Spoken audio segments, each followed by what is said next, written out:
everyone, and welcome back to the 2025 Americas Summit, this time for Day 5. My name is Evan, and joining me today at the desk, it's Seppi. What's going on, man? I'm so excited to be here. Thank you, everyone. To the last day of the qualifiers of America's Summit, we're going to see a lot of team gameplay in RTA. That is amazing. We are, man. And we're so fortunate because we get to be excited about it. But I imagine for some people, it's a very anxious day because, like you said, it is the last day for these teams to earn any points towards the playoffs. Yeah, and what an interesting format for this tournament, Evan. We have, for the first time ever, a full tournament for team with captains, multiple people, different ranks, strategies, and a deeper layer of strategizing like you were talking about in the beginning. Yeah, I'm so glad that you said that, man, because in the summit, that is definitely my favorite part, those extra layers of strategy. So for folks who might be joining in for the first time, let's talk about the format. One final instance here. We've got 5 teams, but only 3 can advance to the finals. So by the end of the day, we will have eliminated 2 of our 5 teams. One team today already has a bye, so we'll only be seeing 4 teams duke it out in a round-robin format. Here's the schedule that we've been on for a while, and we find ourselves poised on April 18th, the last day before the playoffs and the finals, respectively. And of course, all these players are playing for a slice of a big prize pool here too, Seppi. So you mentioned that these players have a lot on the line. There's a lot of strategy in play here. If you haven't seen this yet, guys, this is not exactly a bracket, right, Seppi? Yeah, this is very unique. Every team plays each other, so every player has an opportunity to play someone else from the other team, but they don't get to play everyone, right? The matchups are kind of this secondary mind game, if you will, like another layer of RTA pick and ban, but you're picking, instead of your units, your best players against your opponent's best players. And because of that, every win that you get matters. So even if you lose 2-1, you're still gaining a point for your team that might come in and make a big difference later on. And that's why we're seeing True Dolphins all the way on top with 32 points, and they are the team with a bye that you just mentioned, right? That's right. Yeah, and they are so far ahead that it is frankly unlikely that anyone will dethrone them. So they are pretty much a shoo-in. So today, it's a fight between who's going to lock in for second and third place and who's going to meet them in the finals down the line. So then we got Team Boladao, Tears, Undergods, and GLHF. Good luck, have fun, who are going to be part of our first matchup here in just a moment up against Team Boladao. So Seppi, they have a lot to go for here. Good luck, have fun is currently placed at the bottom, but there's room for them to move up. Yeah, we were talking about the points, and since you're playing someone else, there's 5 people on each team, there's 5 matchups, so if you make 2 points on each one of those, you can get 10 points. So there's a lot of points for grabs here still. So even the team that is all the way to the bottom can try to get to the top if they don't let their opponents win many points back. Yeah, and that's the thing. You mentioned it before, but it's like 2-0s are way more devastating in the summit than they are anywhere else, because that will have meant that you have given your enemy 2 points and you've taken none for your own team. Because again, guys, we're here for wins. It doesn't so much matter who takes the entire set. It's all about those extra points. There's our look at Team Boladao. We got Daniel Karioka as the team captain there, Seppi.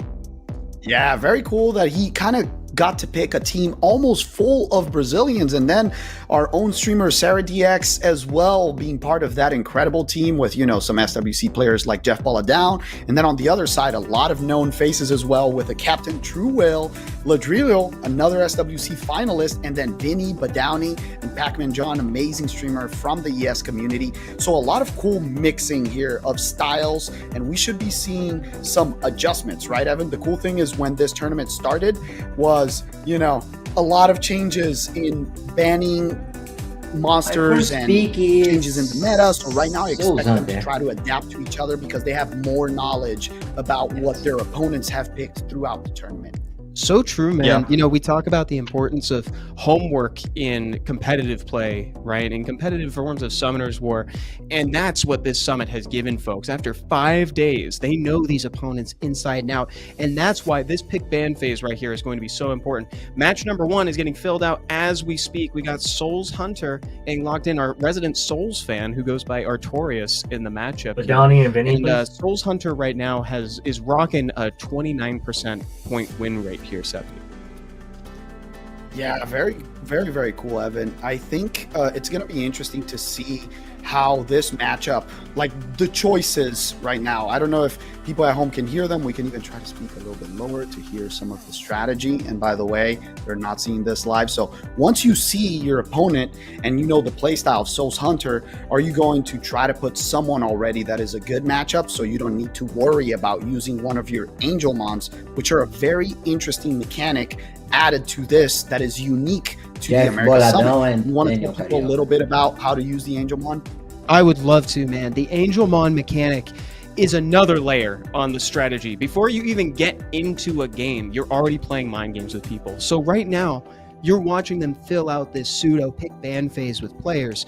But once it's all complete at the end, if your team captain deems a matchup to be unfavorable, you can spend a summit-specific currency called Angel Mon. All right, it's going to be Ladrio and then myself. 3 of for the entire tournament run to instantly swap a matchup. You can change out a player in any part of the pick ban phase. Now, of course, your opponent can respond to that.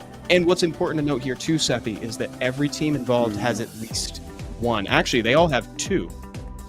Yeah, very good point. All of these have 2, so we might see a couple of changes. We might see them trying to save. And right now we have a very cool matchup there in the middle. Evan, 2 former SWC players, a lot of expectation. I think it's really cool for people at home to just think about, you know, that these players as well, they're very excited to sometimes, you know, keep a rivalry going or try to test their own abilities versus someone that they faced in the past or someone that's very strong. So it's super interesting to see what the team is going to do right now versus Truewhale and pulling Gabby to play against him. So we have Karioka versus Ladrio, Jeff Boladao versus Vinny, which by the way have been the 2 highest win rate players in both teams. Vinny is the only player today with 100% win rate so far. So he's definitely one of the favorites. Absolutely crazy that Vinny has managed to maintain that win rate this entire time. So we'll see what happens. Maybe Jeff is exactly the opponent that Vinny needs to knock him down a peg, because 100% win rate this late in the game, Seppi, that's unheard of. That's impressive, honestly. It's really cool to see right now as well if someone's going to be able to dethrone him, right? Because like you said, it's unheard of to see someone being so strong so late in, but also you have knowledge of the picks that he does, the units that he's comfortable about. And let's remember, this is in SWC mode. So these players have the opportunity to pre-ban some of the strongest units from their opponents. So you never get that whole perfect comp that you generally use in normal RTA. There's a second level of preparation. You have to be ready to play without your best units every time, and you have to be ready to respond to some players that are very unique, right? It's cool to see people like Rhino, like Absy right here, that they don't adapt to the meta. They make their own meta. Rhino is going to try to cleave people in here. So if you're a player that you're not ready to not get cleaved, it might be a quick match on stream. The way that Rhino drafts actually like scares me. Like I'm not great up against games like that, you know, or anytime, by the way, anytime someone's playing aggressively and slams down a talisman, for instance, because you can't pick a magnum into a talisman because it's all one skill, so you don't get to cut in. So you get to look forward to big games like that. And right now, for everybody at home watching, so the pick ban phase, as we'll call it, has been filled out, our bracket that we're going to be journeying through today. However, this is the opportunity where the teams have the chance to use an Angel Mon. And it sounds like one of them has used an Angel Mon, which, frankly, they should. If you've got 2 left before the playoffs, Seppi, you should start using these things. Yeah, you got to let it all out. There's a matchup that someone doesn't like, and they're going to swap it. The cool thing as well is, remember, you need to be ready for the other team to use an Angel Mon as well, and we see the swap. Gab is swapped to play versus Badowney and SoulsHunter against Truewhale. Very interesting swap. I think the cool thing right here is Truewhale is such a difficult player to go against because he has multiple play styles and adapts very well. SoulsHunter is an extremely adaptable player as well. Gabi is a little bit more aggressive, so maybe they thought about that being a better matchup for them. And let's see if there's a response from the other team. And the way I think about it too, because you made a great point there, is when someone uses an Angelmon, it's basically an ambush. It means that you have prepared so hard for this particular matchup that it's like you can just surprise attack them in the bracket. And I think that is so fun. So it sounds like that's the extent of the Angelmon being used right now, because I think they're preparing the first game in the background here. So Seppi, given that, what do you think about that new matchup for Truewhale now? Because traditionally throughout these days, Team Good Luck Have Fun has not had the best, most perfect run in Summit. Yeah, that's a very good point. I think they are comfortable with it because they decided to not use anything right now. So I think Truewhale is the kind of guy that he's like, it doesn't matter who they're putting against me, I'm ready for everything. So I think it's more about this first matchup. It's going to be really cool to see Badowney and Gabi going against each other. Gabi has a couple of really strong LD units. He likes to use the highest win rate unit of last season in G3 RTA, which is Zeratu. So we might see some Zeratu action. So that playstyle that is aggressive also has a Viva Chell in his comp. So let's see if he goes with this very aggressive comp, you know, trying to nuke something out, or if he tries to play counter pick and goes more bruiser against Badowney. So that surprised us when we were talking before the tournament, how Zeratu was the highest win rate monster. Can you give me some indicator as to why maybe Zeratu is sitting at the top, and also why his pick rate is so dang high? Yeah, I think that the interesting insight is we saw, you know, a lot of high damage, high volatility units in G3 RTA being very strong for a while, like Julian, right? And we saw that unit getting nerfed. And Zeratu is one of those units that does a little bit of everything. It enables its own damage because it has, you know, a buff for itself, an attack buff, and then it puts immunity, so it protects itself as well. It has a beneficial effect removal, a strip on its built-in ability, so that's amazing, and it deals a lot of damage. So it's a super versatile unit that players at that level kind of have more, also because it's an older LD, right? We know that there's a lot of powerful newer LDs like Mira and Grasaya, which are the Twin Angels, the light ones, and also we have, you know, Nyx and Silver, the hackers, but older units like, you know, Zeratu, like Laura, they definitely make up for more of that pick rate. Yeah. Here we go, everybody. The first game of the Americas Summit, round 5. This is the starting game, the one that's going to set the pace for both of these teams. The last opportunity for everyone here today to earn any points before the playoffs. We've got Badowney versus Gab in the pre-ban phase here, Seppi. Very exciting matchup. Like we talked about, they did their homework. He pre-bans the Zeratu that we talked about. Badowney stopped listening to the stream. And Gabi with the Gianna pre-ban. Two very good pre-bans on both sides. For people at home that don't know what those units are, the Zeratu you already heard a little bit about, and the Gianna is one of the strongest CC and damage units in RTA. It strips and stuns on one of its skills. It puts a bomb on the other one. It gains attack bar on first skill. So extremely versatile as well. And right now we're seeing Twin Angels on here. Evan, what do you think about that first pick? I'm loving the Raj, the Ramael and Judaya pick as that first slot here. We've seen him kind of dominate that first pick slot for a couple seasons now. And we've heard the point too made where it's like these Angels are incredible together, Seppi, but the fire one separated from the water one kind of takes a little bit of a hit. Yeah, it does. Like you brought it up, the fire one has been super interesting right now because it is a unit that brings immunity and it also has cooldown reset. So it is extremely interesting to be used right here versus a Veligul. You know, you also have the strip. Then on the other side, Rama and Judai are really strong because they have that speed lead and they have strip. They have stuns. They have a little bit of sustain with a shield as well. So both units extremely strong, and now the response to already 2 units that generally stun, in the Water Gojo and Ramayan Judaya, with the extremely powerful Mi Yang, recently buffed, super fun unit. Mi Yang is another one that's kind of high up there in the win rate section, not as high as Zeratu, surprisingly.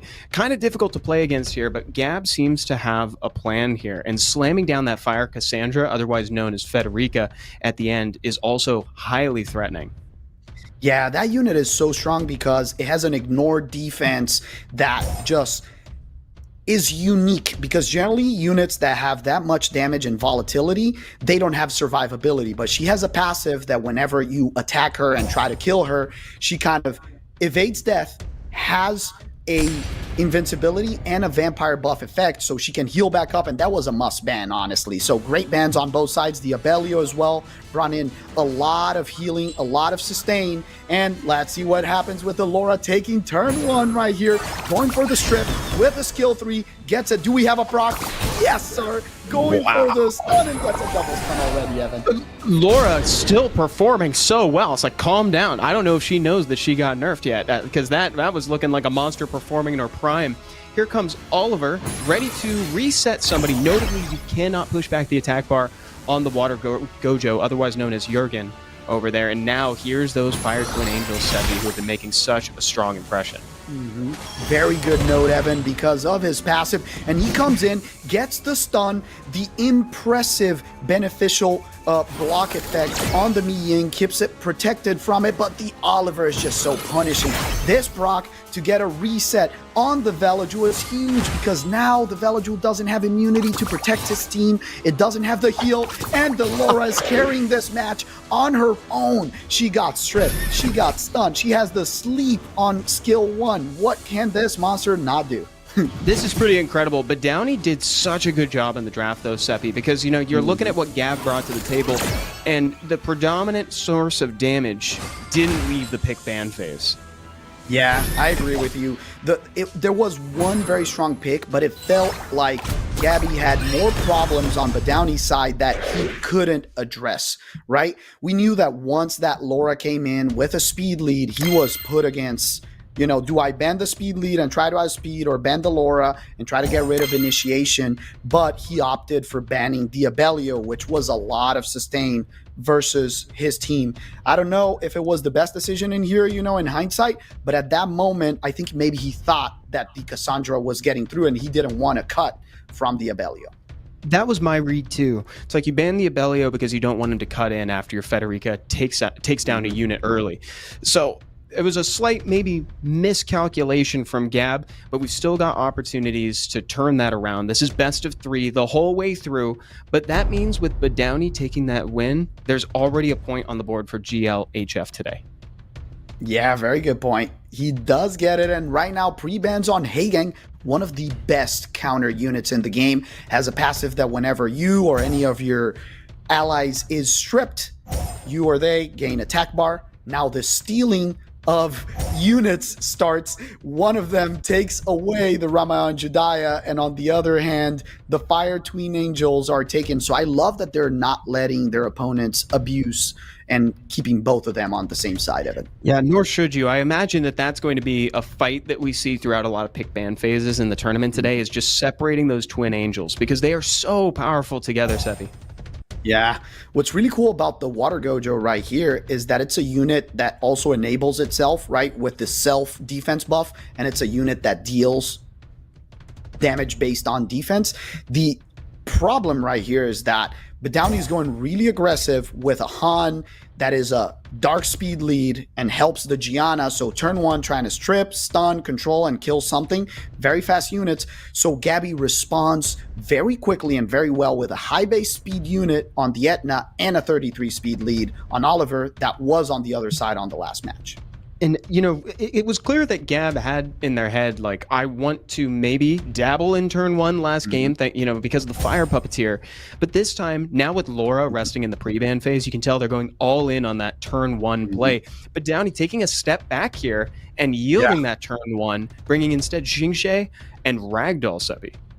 Yeah, both of them very strong against the Etna, right? Because the Etna hits AoE, and either you're going to give attack bar to their team because of Ragdoll, or you're going to get stunned back and countered by the Xingje. So two great counter picks saying, I'm not afraid of the Etna, I'm not going to ban it. And for that matter, the Xingje is also very strong against the Oliver. And what a surprise last pick over here, Evan. Tell people what this unit does. Look at Badowney's surprise face. One of my favorite monsters out of the most recent balance patch. Maybe not for the reason people expect. I love her for the memes that have gotten on the subreddit, actually. That people loved the Aya memes at the end. And she made it in. So now what Aya does, so long as she has a turn with a debuff on her, she will drain 25% of the enemy's HP. And when I say enemies, I do mean that plural. Yeah, she's a super strong unit with that buff. She also has a provoke, so very, very interesting unit. That's why he didn't even put Will on it, because he wants to get debuffs on him. Turn one, Ramael and Judaya. The bomb goes out as well, and here it goes. The Gianna doesn't get a stun, but gets a proc, misses 2 units. This is huge, Evan. There's a big opening right here for the Etna. Does he risk it, or does he just go for the skill 3 for the stun? I think you need to be safe in this start of the game. He's thinking, goes for the capture on the Ragdoll, and gets it. He did it. That almost felt like an auto pick. Man, it shows you how greedy I am in RTA Seppi. I almost would have gone for skill 2 purely because the immunity is up right now. Clutch little proc from the Xingje, kind of working away at the Fire Twin Angels, just trying to make it ever closer for that bomb to maybe take the kill. Yeah, I'm glad that he didn't do it though, because Xingje now not only counters, but strips. So he can counter strip you and stun you. So he did a great choice right here, trying to mitigate the damage from the Ragdoll and avoiding a kill. The immunity comes up, there's protection, and this stun is huge from Jurgen. Now there's an opening. The Xingje is stunned, so this is what he can do. Go AoE and give attack bar, or not give attack bar. He doesn't, and the Xingje gets a huge proc to punish this Etna. Now he needs some provokes, gets 2 of them, and the 3-turn on the most important unit, Evan. Gabby is playing it a little bit safer this time. I almost feel like we could go a little greedier. A proc from Gianna here. I was going to say you got to put it on the Aya because she's going to take a turn anyway, and she's just going to drain your team. You got to kill her like yesterday right now. Look at how low Badowney's team is, and Gab has barely moved. Yeah, he gets the counter and the stun on his face. The Ragdoll has the ignored defense. He can go on the Jurgen and be super greedy right here. Does he do it? Yes, sir. Gets the kill and the pro. Oh my god. Yeah, it's all on Aya's drain right now, but next turn is her last one. That's it. That's the game. Very well played. That huge ignored defense from Ragdoll, closing it out, and Badowney takes it with 2-0. Wow. What a showing. Badowney did such a good job with that, man, because, dude, GLHF needed those points, and Badowney clutched it up, Sebi. Yeah. I'm going to tell you, I think he played very methodically, and he didn't even get that lucky in the start there with the Gianna missing 2 stuns, but still, he targeted the right unit. He was very methodical, put the bomb on the Twin Angels. He knew that that was kind of like the key to the victory on Gabby's team, and the Etna was kind of double countered by the Ragdoll and the Xingje, making her not have the opportunity to, AoE, Def Break, cycle in. So I think that the draft was really strong and difficult from Badowney and really created a mountain to climb for Gabby. You made such a great point about the Xingje as well. The most recent, or the second to last balance patch that gave him the ability to strip on counter made it so that it was super difficult to play around for Gab. And so also I wanted to shout out Badowney's threat assessment here and the knowledge that it takes. That to put the bomb on the Aya is so counterintuitive, but it was such an important play because it set him up for the win. Because you got to remember, Aya does a lot of damage on her upkeep if she has debuffs, but it doesn't scale with the number of debuffs. So if you know a debuff can kill her, you better put that on, Seppi.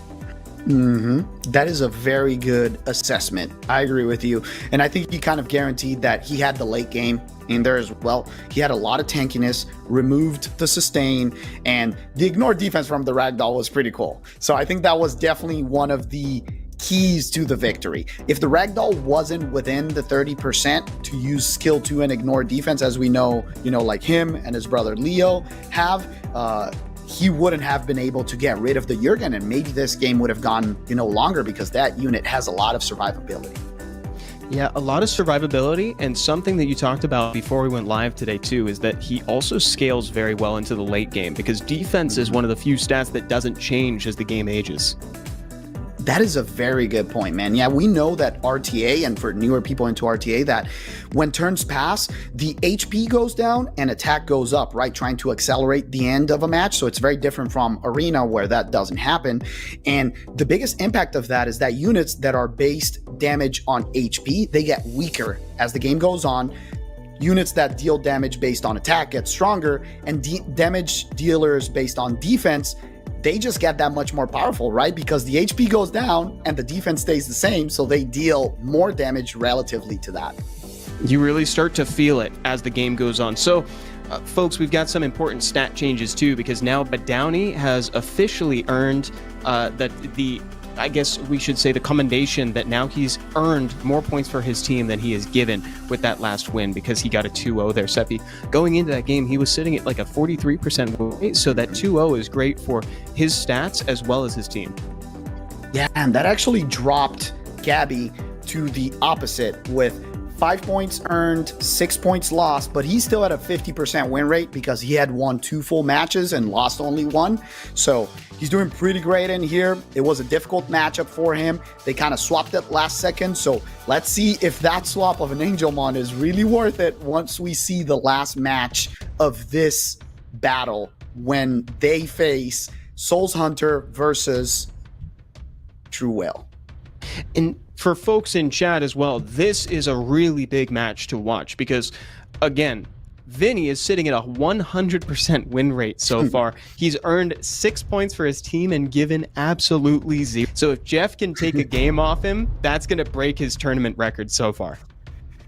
Yeah, I got to tell you, Jeff for me is one of the best drafters in this tournament, so I expect this to be a close one. Both of them, as you see, G3 ranks, number 45 for Jeff, 56 is the highest for Vinny, so they're very close, in skill level, both of them with SWC experience. The Oliver pre-ban with a 33%, and now Jeff stealing away one of the most meta units right now, and Vinny responding with the double twin angels that we already talked about, right? The speed lead on Rama and Jediah, and then the 2-turn immunity, reset, and now Jeff bringing something that you actually really like, Evan. I do actually. I like all of these picks so far.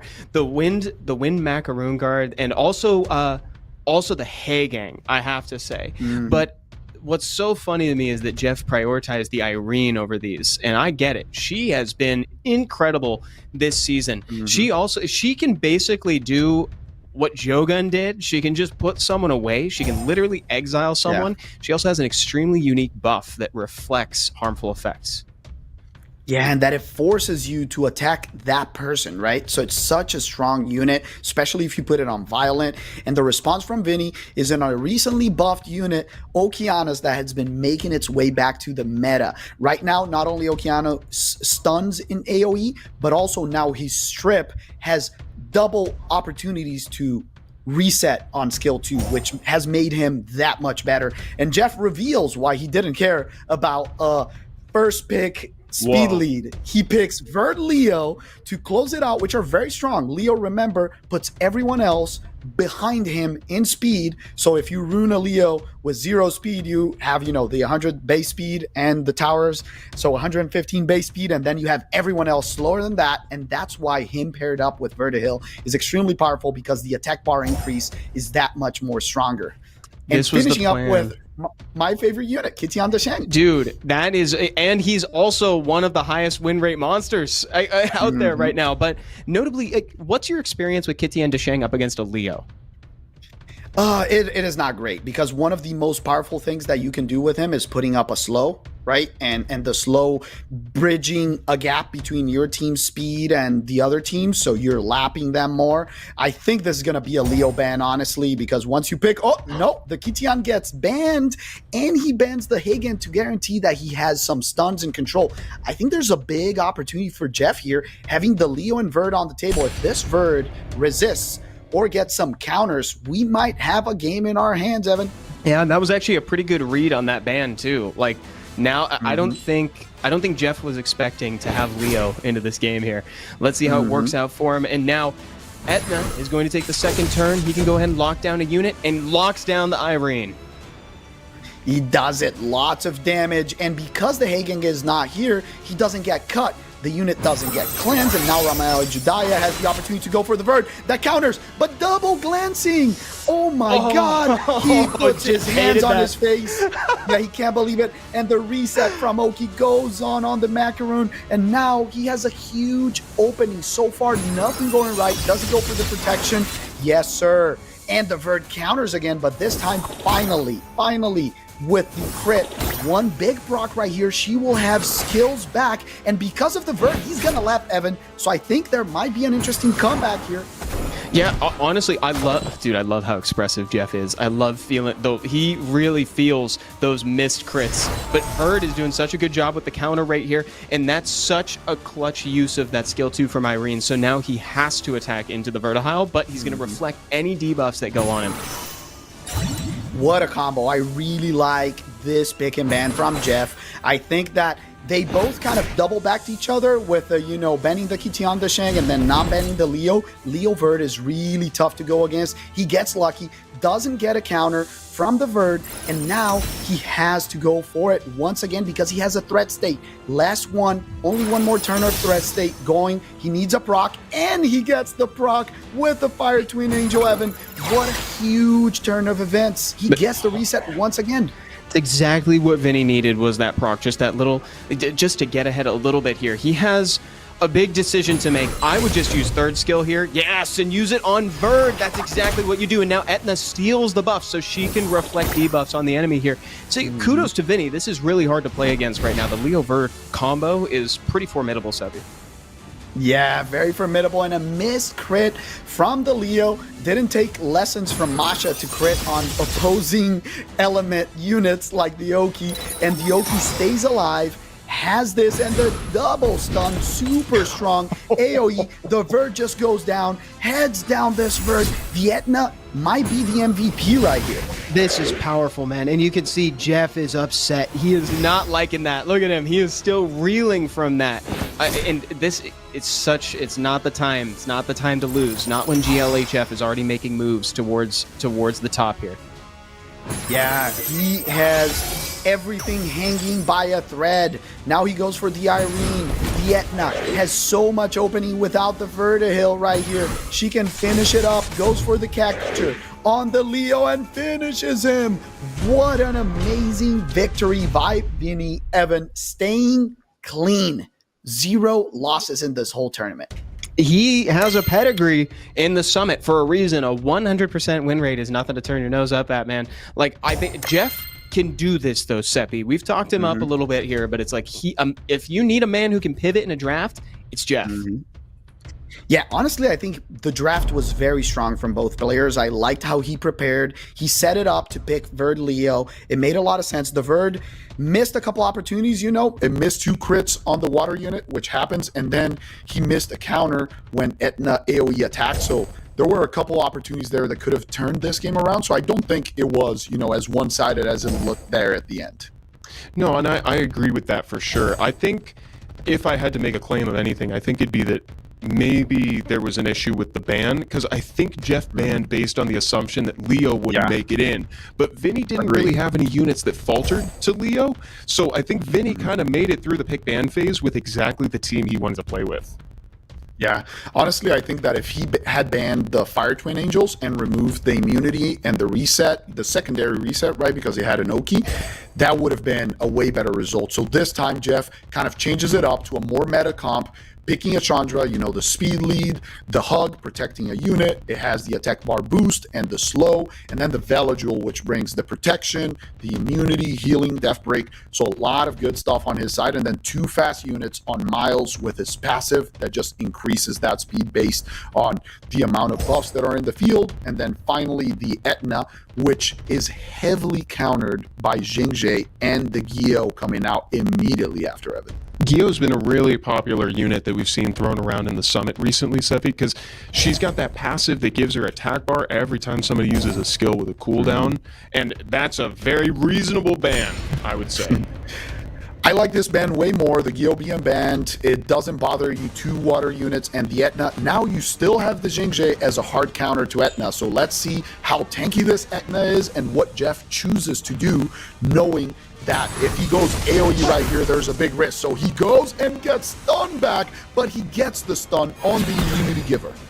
It's a pretty good trade when you're looking at Jeff's side of the board here. I think that was a good one. You can tell he isn't reacting quite as strongly as last time either. And I think these folks are on call with their team as well. So if you see them talking on the side here, again, Summit is a team-based event here, guys. Yeah, he's definitely talking to teammates right here. The protection on the Etna is great because now it gives her the opportunity to AoE. This Chandra is huge. Look at that slow. And the lower HP on the Twin Angels. Here we go. Death Break on it. And the Etna will have an opening. Does the counter work? Yes, sir. But it doesn't get everything yet. I can't believe we're going to see someone die right now. I can't believe that the Jingje didn't counterattack when the Chandra used his 3rd skill. The Xing got a very good strip stun in the beginning, and now he is not contributing the way that Vinny needs him to right now. Sebi, this is kind of looking like it could skew towards Vinny's first loss. Yeah, it is a lot still. He needs to lock it down right now. Go for the kill on Ramael and Judai. No, sorry, on the other unit. Kills it. 2v4. And the Jingje is the only option he has. Gets a triple stun with Ramael and Judai using the Super Saiyan. But there's still game, Evan. It's not over if he manages to kill this Etna before immunity goes up. Dude, he is ascending even further beyond right now, dude. Jeff is feeling like a Super Saiyan. That's awesome, man. But this is what you got to be afraid of. This is what we're talking about, man. I've seen crazier things happen. The only thing is that there's no sustain. So it's like this Jingje is not really going to be getting any healthier after this. Ramael and Judaya can only do so much about that. Yeah, very good point. And he opted to kill that Irene, which I really like. How many times have you seen an Irene not take a turn in a match and just disappear like that? That was, a definitive situation for winning, and the proc from Baladao will seal it. The first loss for Vinny in the tournament from the hands of Jeff Boladao. 1-1, Evan. Oh my God, that's crazy. It's taken 5 rounds of this for Vinny to get a loss in here, and Jeff was the one to give it to him. Well done. Again, we got a great matchup here between these two players. Like you pointed out when we started queuing into that first round here, Seppi, it's like these guys are very evenly matched in terms of ranking, skill level, box, etc. Yeah, I told you, Jeff is very adaptable and an excellent drafter. That first one was very strong. On this second one, I think also I like Vinny's draft, by the way. I don't think he lost because of the draft or anything like that. Jeff did get both activations on the turn 1 stun on 2 units, and no one procced out of it, right? So he had a plan, he executed on it, and he didn't get unlucky for his opponent to proc out of it. So both of them doing an amazing job so far. Expect an extremely close last match. Good observation on that too. I had forgotten that those stuns stayed true and actually denied the turns like they were supposed to here. Jeff, pivoting slightly and locking in that Ramael and Judaya, splitting the twins is getting to be one of the most important things you can do in a pick ban phase. I agree with you. It's just so much powerful. Imagine you have basically 2 units you can rotate around, and that gives you so much versatility into late game, right? Because when one skill is on cooldown on one of the angels, you can go to the second one, and yeah, it's just so powerful. Jeff, going back to the Etna, he really liked that. He did not like losing to the Etna on the first match, and he brings out the dev's favorite unit, Evan, the always buffable Shiho. Shiho can only stay out of balance patches one every blue moon, dude. I've seen this monster buffed more than not buffed. And Vinny's gonna answer back with the light Gojo. He's thinking about his other one. Speaking of Shiho, actually, Seppi, I was thinking that the buffs are almost making it seem like the devs want him to be a water Etna.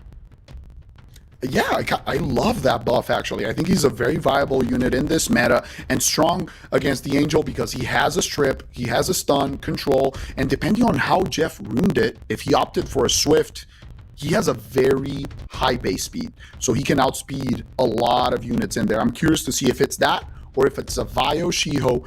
But the pick from Vinny's side that really catches my attention is the Light Gojo that we've seen him use a lot. It's an excellent unit that has a speed lead. It also has an AoE cleanse that protects the team. So very good against the Etna AoE Death Break. It's also a little bit rare that we see an AoE team cleanse also associated with an attack. You know, I can only think of a few examples of monsters that do that. Like Asher comes to mind, as well as the Fire Lisa, the Fire Neostone agent. They both do that on an attack. Wow, Mi Yang to close out the draft. Vinny is bringing the heat this time, Seppi. Yeah, you can tell that he's feeling the pressure from Jeff because he brought in 3 LD5s as his last 3 picks, and I love the Ragdoll ban. You know he's not banning your Etna. You have to ban the highest volatility unit into your combo going off. So right now, he needs to outspeed, but this Gojo is so fast. Oh my god, it outsped the Etna, Evan. I know it didn't have a speed lead, but impressive nevertheless. Yeah, with such a high base speed, you know, anytime you see an Etna get outsped, it means that unit is loved. Man, Vinny is wearing intensity on his face right now, by the way. He needs a proc right now, but doesn't get it from. He needs a proc right now, but doesn't get it from the Miles. This is becoming really, really difficult. And the Light Gojo right here gets a stun. That to just throw salt in the wound. That hurts, man. Oh, it's great that Shiho was able to deny the turn for Mi Ying, because that might actually buy. Oh, it's going to buy him slightly less time than we thought with that. Oh, and Jeff is feeling that, man. He's powering down out of the Super Saiyan. I just want to say it, the Fire Twin Angels, once again, if they get the opportunity to play, they control the match. The immunity protection, the cooldown increase, they're just so strong, Evan. And they've been showing it off this match right now. The Irene finally got a chance to show what she's made of, and it's going to be really difficult for Jeff to climb his way back into this match. The Light Gojo, damage, one more monster down, he gets countered, and the game is over with Vinny taking Game 3 and the win and staying with 100% win rate in the whole set, but not in matches. Yeah, very true. That's a great point, man. Vinny is a force to be reckoned with, dude. Like it was so clear that he was feeling vindictive after that loss, because he took that last one to go. That was pretty good. Yeah, I think that Jeff was not expecting the speed lead ban and that his Etna was going to go through and get turn 1, but that Light Gojo was so fast. That definitely changed the whole pacing of the match. The attack bar reduction, not letting the Etna be the second one, to go, and guaranteeing that his team would get protection from the Fire Twin Angels. And I don't even think we saw Hollow Purple. There was no time for him to burn the third skill, or I should say there was no opportunity that presented itself, because his team never really had debuffs to cleanse, So I like that he held it, but it would have been cool to end it. Look at this, we're back. This is game 1 we're looking at right now. Back when Jeff was feeling those missed attacks from Bird. The combo didn't work quite as well as he had planned, and now this is game 2 here, Seppi, where Jeff ultimately took the win.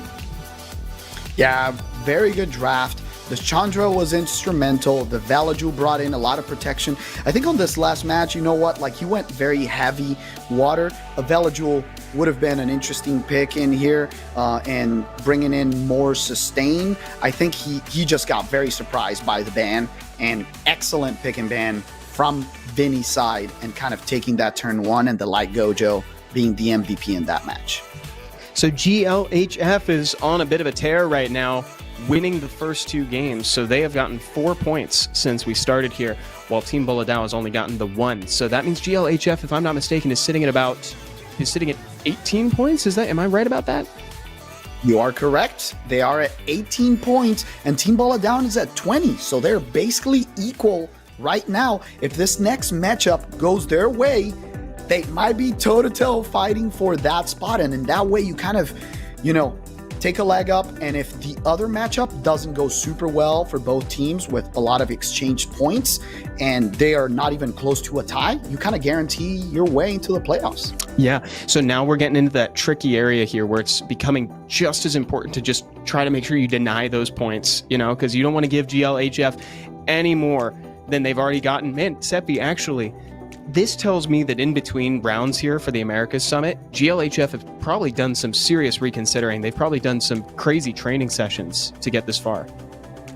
Yeah, I agree. They've turned it around. Another good point is we did see some of their stronger players going off right now, right? Badowney and Vinny are their 2 highest win rate players. So right now we're going to go into their players that have had less wins than them. So they started off strong. Let's see how they rank up against some of the higher win rate players from the other team. And then if they can keep up, with the foot on the gas and keep winning to revert that and be on top of their opponents.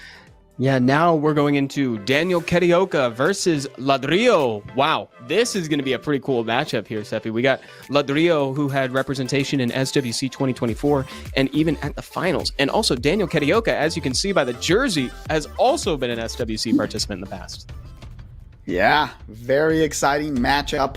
2 excellent players, and let's see how well Karioka has played this one. No one used an Angelmon. Looks like both teams were very happy with this matchup, and I can tell that we, as people watching, are the happiest seeing 2 extremely intelligent, high-level players going toe-to-toe right here, and with so much on the line. Yeah, and look at that, man. Ladrio has more than just SWC under his belt. He's also one of the few players here. It's funny that we have 2 in the same matchup, in the same tournament setting here, but he's also got a Legend tournament win under his belt. Super impressive. Let's see where the pre-bans come. Etna for Daniel Karioka's side, and Karioka takes away the Gianna. We know that this is one of the many LD units Ladrio has. We know that Veronica and a lot of other ragdoll powerful units he can drop in on the table here. Karioka starting off with a 33% speed lead Oliver, which we've seen a little bit, but not as predominant as in the past. And look at this change of pace, Evan. Is Shiho coming back? What is going on? And the Fire Megumi, a 28% speed lead that just got buffed, and it was already a strong unit, right? So very cool to see both of those in the same side. Cool units together as well, because, the Fire Megumi, or Tetsuya as his functional equivalent in game is, he can steal now a buff away. He can also apply defense break, which is exactly what Shiho needs in order to just rip a 3rd skill and take a life with it. Now, Ladrio is also bringing an Okeanos as this follow-up to a Miles and Velajuel and a Kraka and locked in, Seppi. Wow, Evan, if you take out the Kraka, which definitely I don't have, that looks like the comp that I was using, it a week does. or 2 ago in Special League. So, and the response is Karioka, instead of going for turn 1, he picks countering. He brings in a Josephine, very strong counter against not only the stun from the Okeanos, the Megumi, and the Shiho, but also a Heigang that counters the strip, the beneficial effect removal of all of the units on the other side. So 2 hard counters. He's kind of saying, I'm happy with what I got on the table. If you pick a strong wind unit as a last pick, I'm going to ban it. And we've seen what this Diana can do. So I think that should be a very quick ban. Yeah, the Diana would tear this place up if she's left in, which is highly unlikely. I think we knew those bans, right? I don't think that was a surprise to anyone. So here we go. We're going in with actually what I would consider to be like a really fun, like sort of content sort of team from Ladrio here, which is kind of fun. I just think the inclusion of Kraka is real fun. Agree. And this shield looks so fast, and it goes for the stun, misses it on the Miles. The Miles now has the opening. Who is he gonna choose? Is it gonna be the strip? Is it gonna be the reset? That is a very fast Okeanos. He goes for the reset, and he can reduce. He can go again for the Okeanos, make sure that that attack bar is, and he resists, Evan. I think that can be so dangerous if the Oki procs out and gets a reset on the Velajuel. Great response from Ladrio there with the threat assessment. He's like, okay, if I can't reset the Velajuel, then I can at least try to stun him. But now we're in the situation where he can proc out, and we know, oh man, I tense up every time a Velajuel has a turn with a stun, Seppi, because, he loves to proc in situations like that. Agree. I think right here he can't be greedy and needs to dump it on the Oki. He doesn't. He doesn't care about greediness, and he resets the Okeano so he doesn't get stunned. 2 stuns come out, and now the Oliver can do more work right here. Does he lock down the monkey or tries to lock down the Megumi? He goes for the Megumi, misses it, and now a big opening. This proc from Oliver with the 2nd skill can be very interesting in the match. Oh yeah, man. I got to give it to Ladrio too. When he got the stuns a while ago, he managed to weave those in at small openings when Josephine doesn't have her passive. We get the strips from the Kreka, and now Megumi's boosted up into his turn. He can apply a defense break. I'm surprised he didn't throw that Sunquake. Well, I think that was his only option, but it's like you want to open somebody up for Shiho to do crazy damage. Agree. I think it's interesting that Karioka is changing up the target so much. He could have maybe finished Okeanos by now, and that's what I was going to say. If he procs, he's going to reset it. He kind of let the Okeanos stay put, and look how hard that additional damage from the Oki hits Evan and just burns his whole team. We got to say, this Kraka has been the unit this match. She basically destroyed the opponent with the strip and the stuns, putting everyone heads down. Yeah, she has acted as both the setup and the follow-up, so she's facilitating her own control here. The strips have been monumental, the defense breaks, and also, like you pointed out, the stuns too. Well done from Ladrio, and Daniel is... He's probably stressing right now. He's got to change something up here. You gotta stop him. Yeah, I agree. I think it's interesting. You know, it's a difficult comp to play around as well. Maybe he was thinking, even if I kill Okeanos, there's always the revive from Kraka, right? So that's maybe why he didn't target it as heavily in the beginning, but I still think he kind of missed an opportunity there to, you know, get rid of it and force the Kraka revive and then kind of go in there. I do think that the Kraka was an excellent pick from Ladrio and kind of dealt with a lot of the strategy that Karioka had ready on his side. Yeah, into a situation like that, I tend to agree with you on that. It's like you got to kind of force him to use the skill, right? Especially when you have things like Josephine's skill 2, Miles' skill 2, stuff like that, to just remove the invincibility that they come back with and just try to like just plow through it. Very, very good point. Let's see how he adapts now that Ladrio will have his Gianna and he will have that turn 1 heavy aggressive control that we're aware of. Let's see if he brings it out. And the Fire Megumi eating the ban with its fast speed lead, its stealing ability, recently buffed that you talk about, and also the stun. This unit is so good. He brings in with Ciara another speed lead, and we can see the Gianna, you know, in the horizon. Yeah, it's being foreshadowed right now for sure. Ciara looking so good with that new profile picture that came with the model revamp with the 11th anniversary update as well. This is the first tournament setting we've had since that update. I really like the Okeanos steal right here. A unit, the AoE stuns, strips and resets on skill 2, and its skill 1, we can't talk about how undervalued it is because it's a skill that can throw multiple debuffs back, which I really, really love. And I've won some matches. Some people have put bombs, you know, and then you throw the bomb back. How cool is that? Yeah, it's a cleanse, man. Yeah, it's a self-cleanse, and I don't think people think about it that much, but it's really good. Ladrio bringing some absolute heat with the Veronica in that third pick slot. Daniel opening up again with an Etna, taking inspiration. He's like, you know, I saw that Kraka. I'm kind of liking that, you know, maybe I'll go for her sister in the draft here. And Oki is exactly what the doctor ordered, because I think reset up against more so the last comp than this one is really, really important, but you can still reset Ciara so she doesn't detonate the bomb. Whoa, Seppi, look at that. Yeah, I agree with you, and we called it. I talked about Veronica last match, but since he didn't have the Gianna combo, maybe he didn't want to do it. And Silver to close it out, an excellent unit that does a little bit of everything. Attack bar reduction, debuffs, protection for the team with immunity. So 33% speed lead, very, very strong. I think Karioka needs another speed lead right here, or he chooses something that can deal with revival or can counter this super volatile unit in the Winged Battle Angel. He brings in the Jameer, which is a great counter to the Veronica, right? Reminding everyone that it has a speed lead like I asked for, and it also is immune to cooldown increasing effects, and it can give cooldowns back to its whole team. So hopefully this is a very fast, swift Jameer, or like a Jameer with Nemesis that can cut in and give cooldown back to its whole team. Yeah, and now maybe Daniel's hoping that soaks up the ban, and that's exactly the case. Takes out the Sonya. So now he's kind of in this awkward spot where, I thought, okay. So the Veronica makes it through though, Seppi. So what's your outlook on this game, at least the opening turn? I think he needs to resist. That's it. Resist, because the Shiho is faster than the Etna. Doesn't get it, and he resists. Can he get it? Skill 3, skill 2, he goes Now he reduced a little bit. That's a very tanky Veronica. He still has to go for it. Goes for the Veronica and gets it, Evan. That is Excellent. not what I was expecting from this. Man, Daniel Karioka had a plan. He knew that he could handle this. I told you she needs to resist because of the, the element advantage. And right now he puts the bomb, tries to blow up this more, goes for it, almost kills it. And this is the opening for Karioka. He does have a chance. Right now he can try to target. This Shiho gets the strip, gets the stun on the Ciara. Huge opening. Okeanos can kill the Veronica. And that's what it does. It's a 3v4. Oh my God. Yeah, Daniel Karioka, I'm sorry that I ever doubted you. He had a plan for this. He knew that he could handle that Veronica, dude.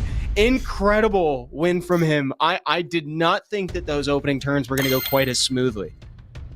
I'm telling you, Fala Daily. All he needed was a res with the Etna. And once you have the elemental advantage, you can trust a little bit more on it. Yeah, follow daily for real, dude. That was pretty intense. You could tell Daniel Karioka has gotten a lot more animated since that game. Everything else just flowed. He entered immediately into the flow state after Veronica whiffed. Yeah. And by the way, just wanted to say how cool it is to see two players of such a high level in here playing today as well, in a mix of cultures and countries and players from our different communities, right? We have one player from the ES community, an ES representative for Chile, Ladrio, and Karioka from BR, together with a lot of American players, different countries. Yeah, I just wanted to tip my hat off to the esports team on Summoner's War and the idea to create this kind of team-based tournament, bringing cultures and different players together. It's very cool that we got this breadth of backgrounds in this tournament here. And again, harkening back to the fact that it's a team-based event in general. I think that's so cool and very, very fun and unique. And here we go. We got the sisters appearing in the pre-ban together. Very, very cool. The ban on the Kraka is important, and he steals the Okeanos once again, but now he has the Megumi, and he has the Shiho. We know that the Shiho is a swift Shiho, faster than an Etna. So you can only imagine, Evan, what the rune set of Swift is on the Shiho. Probably, 238 plus. Oh my goodness. The answer is no. I can't imagine that. That's great. Yeah, he's flying. For the monkey to outspeed the units that he's been outspeeding is just fascinating. And it kind of goes to show why I'm alleging that he might be trying to be made into a water version of Etna, perhaps. Daniel Karioka bringing out the Yanhong for the occasion. Yeah, I love the Yanhong coming out, the hard counter, double pandas. Right now, to explain to a little bit of the viewers that don't know both of them, but now we're seeing Tian Lang, the light panda, first time in here. It's a very interesting unit that cuts all attack bar increasing effects by half, even your own team, but it hard counters the Yanhong because she's all about attack bar increase, right? She strips and increases the whole team's attack bar, and on her second skill, she gives full attack bar. So very, very good pick. So true, and I wouldn't be surprised if Tian Lang got the ban, especially because Okeanos also gained some attack bar on skill. Yep. Whoa. And Aya is a fantastic answer to what's being presented. Actually, the Wind Nobara, which is the functional equivalent to Aya. Yeah. Honestly, I don't know, Evan.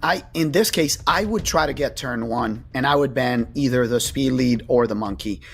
I don't think Karioka should allow Ladrio to have the volatility of that monkey first, but like we talked about, the Tian Lang is a very strong counter to the whole team, and the last pick hurts because you're based on debuffs. He does ban the speed lead like I wanted. Okay, let's go.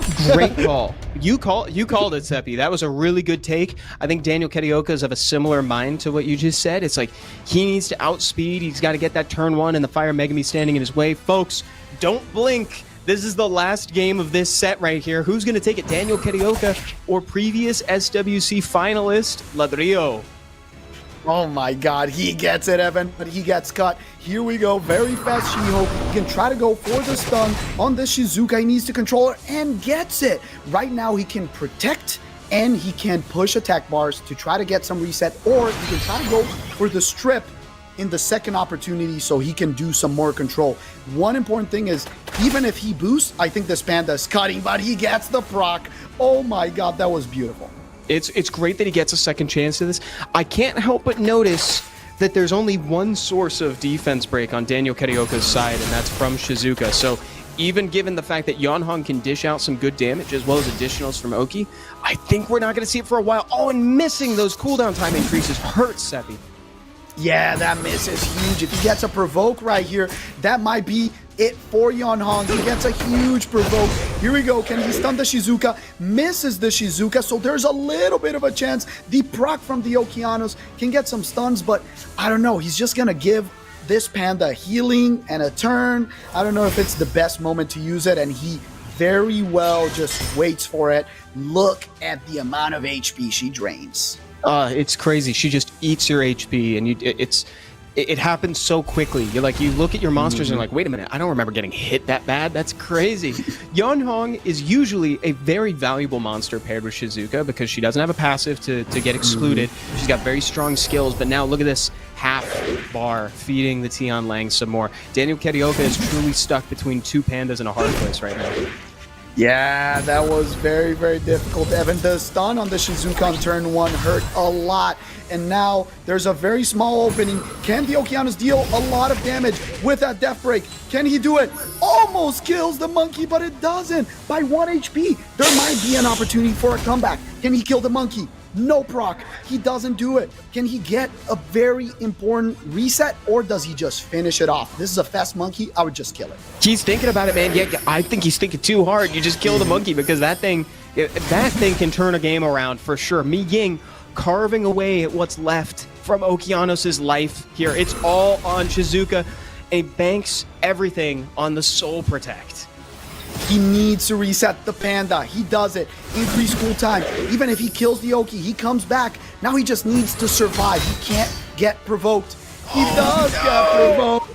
And with that, he gets locked down. And the dream looks like it's over, Evan. I want to call it out again. This Shiho pick was incredible. The Shiho kind of just saying no. You know, saying, I'm going to cut you. I'm going to stun your unit. That is the best counter against everything that I got on this side. And the double Panda does it. Ladrio with a 2-1 win.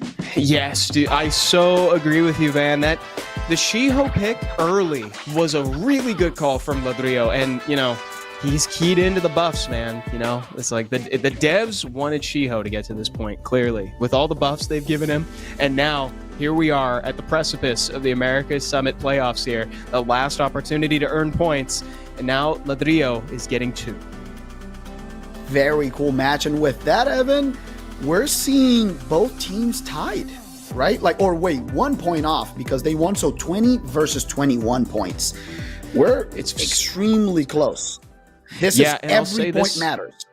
You know, Team Boladao is probably not comfortable about how close they are, even if it's not quite a tie yet. Here are those highlights from the games we just saw, Seppi. Why don't you walk us through some of these games? Yeah, in the second game, Karioka bringing it back with a combo with the Oki and the Etna. Lots of damage. He resisted. That Etna definitely took the game home for him. And now, game number 3, the decisive match, and that stun on the Shizuka, locking down the unit that was about to protect the whole team. It was a great set of games. I really enjoyed watching that. And now we're going into SoulsHunter versus Truewhale. So expectations going into this game, Seppi, what are you thinking is going to be the result?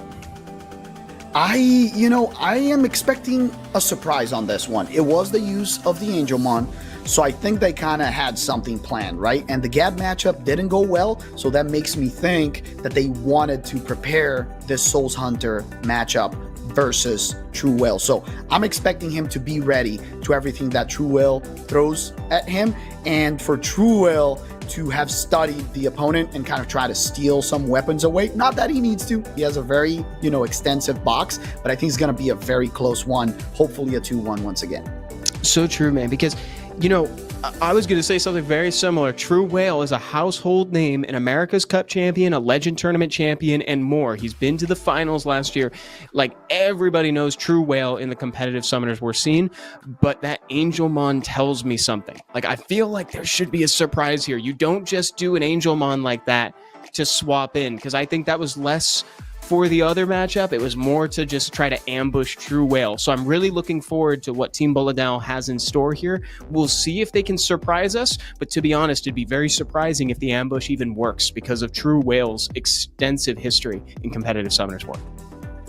Very good point. And you know what I'm expecting here? I'm expecting SoulsHunter to go with that first pick, Oliver, if it's available, or Ramayal and Jediah. And then we know that he loves playing fast with Etna, with Sekhmet, which surprisingly we haven't seen today yet. I'm kind of baffled that a very meta unit hasn't, popped up. People are preferring the Okeanos reset and the Fire Twin Angel reset to her. And then he loves using Miles as well. So Truewhale did his homework. He bans one of the two speed leads that he knows he likes. So we might be seeing an Oliver from SoulsHunter's side. Truewhale looking like he's in the Summoners War space station right now. He's in the gamer cave for this one. And SoulsHunter, I love the pre-ban on the Zertu. Let's see what he prioritizes here. And it's the Jurgen, that water Gojo that we keep talking about, Seppi. I am surprised. He did pick a lot of that with the Miles, and it gives him more sustain. So maybe Truewhale right now has the opportunity to steal the Oliver away, or will he let it stay on the table? He picks the Ciara Gianna instead, which is very interesting. Both very strong against the Jurgen. None of them have, the attack bar reduction from the Ciara is not as strong in there.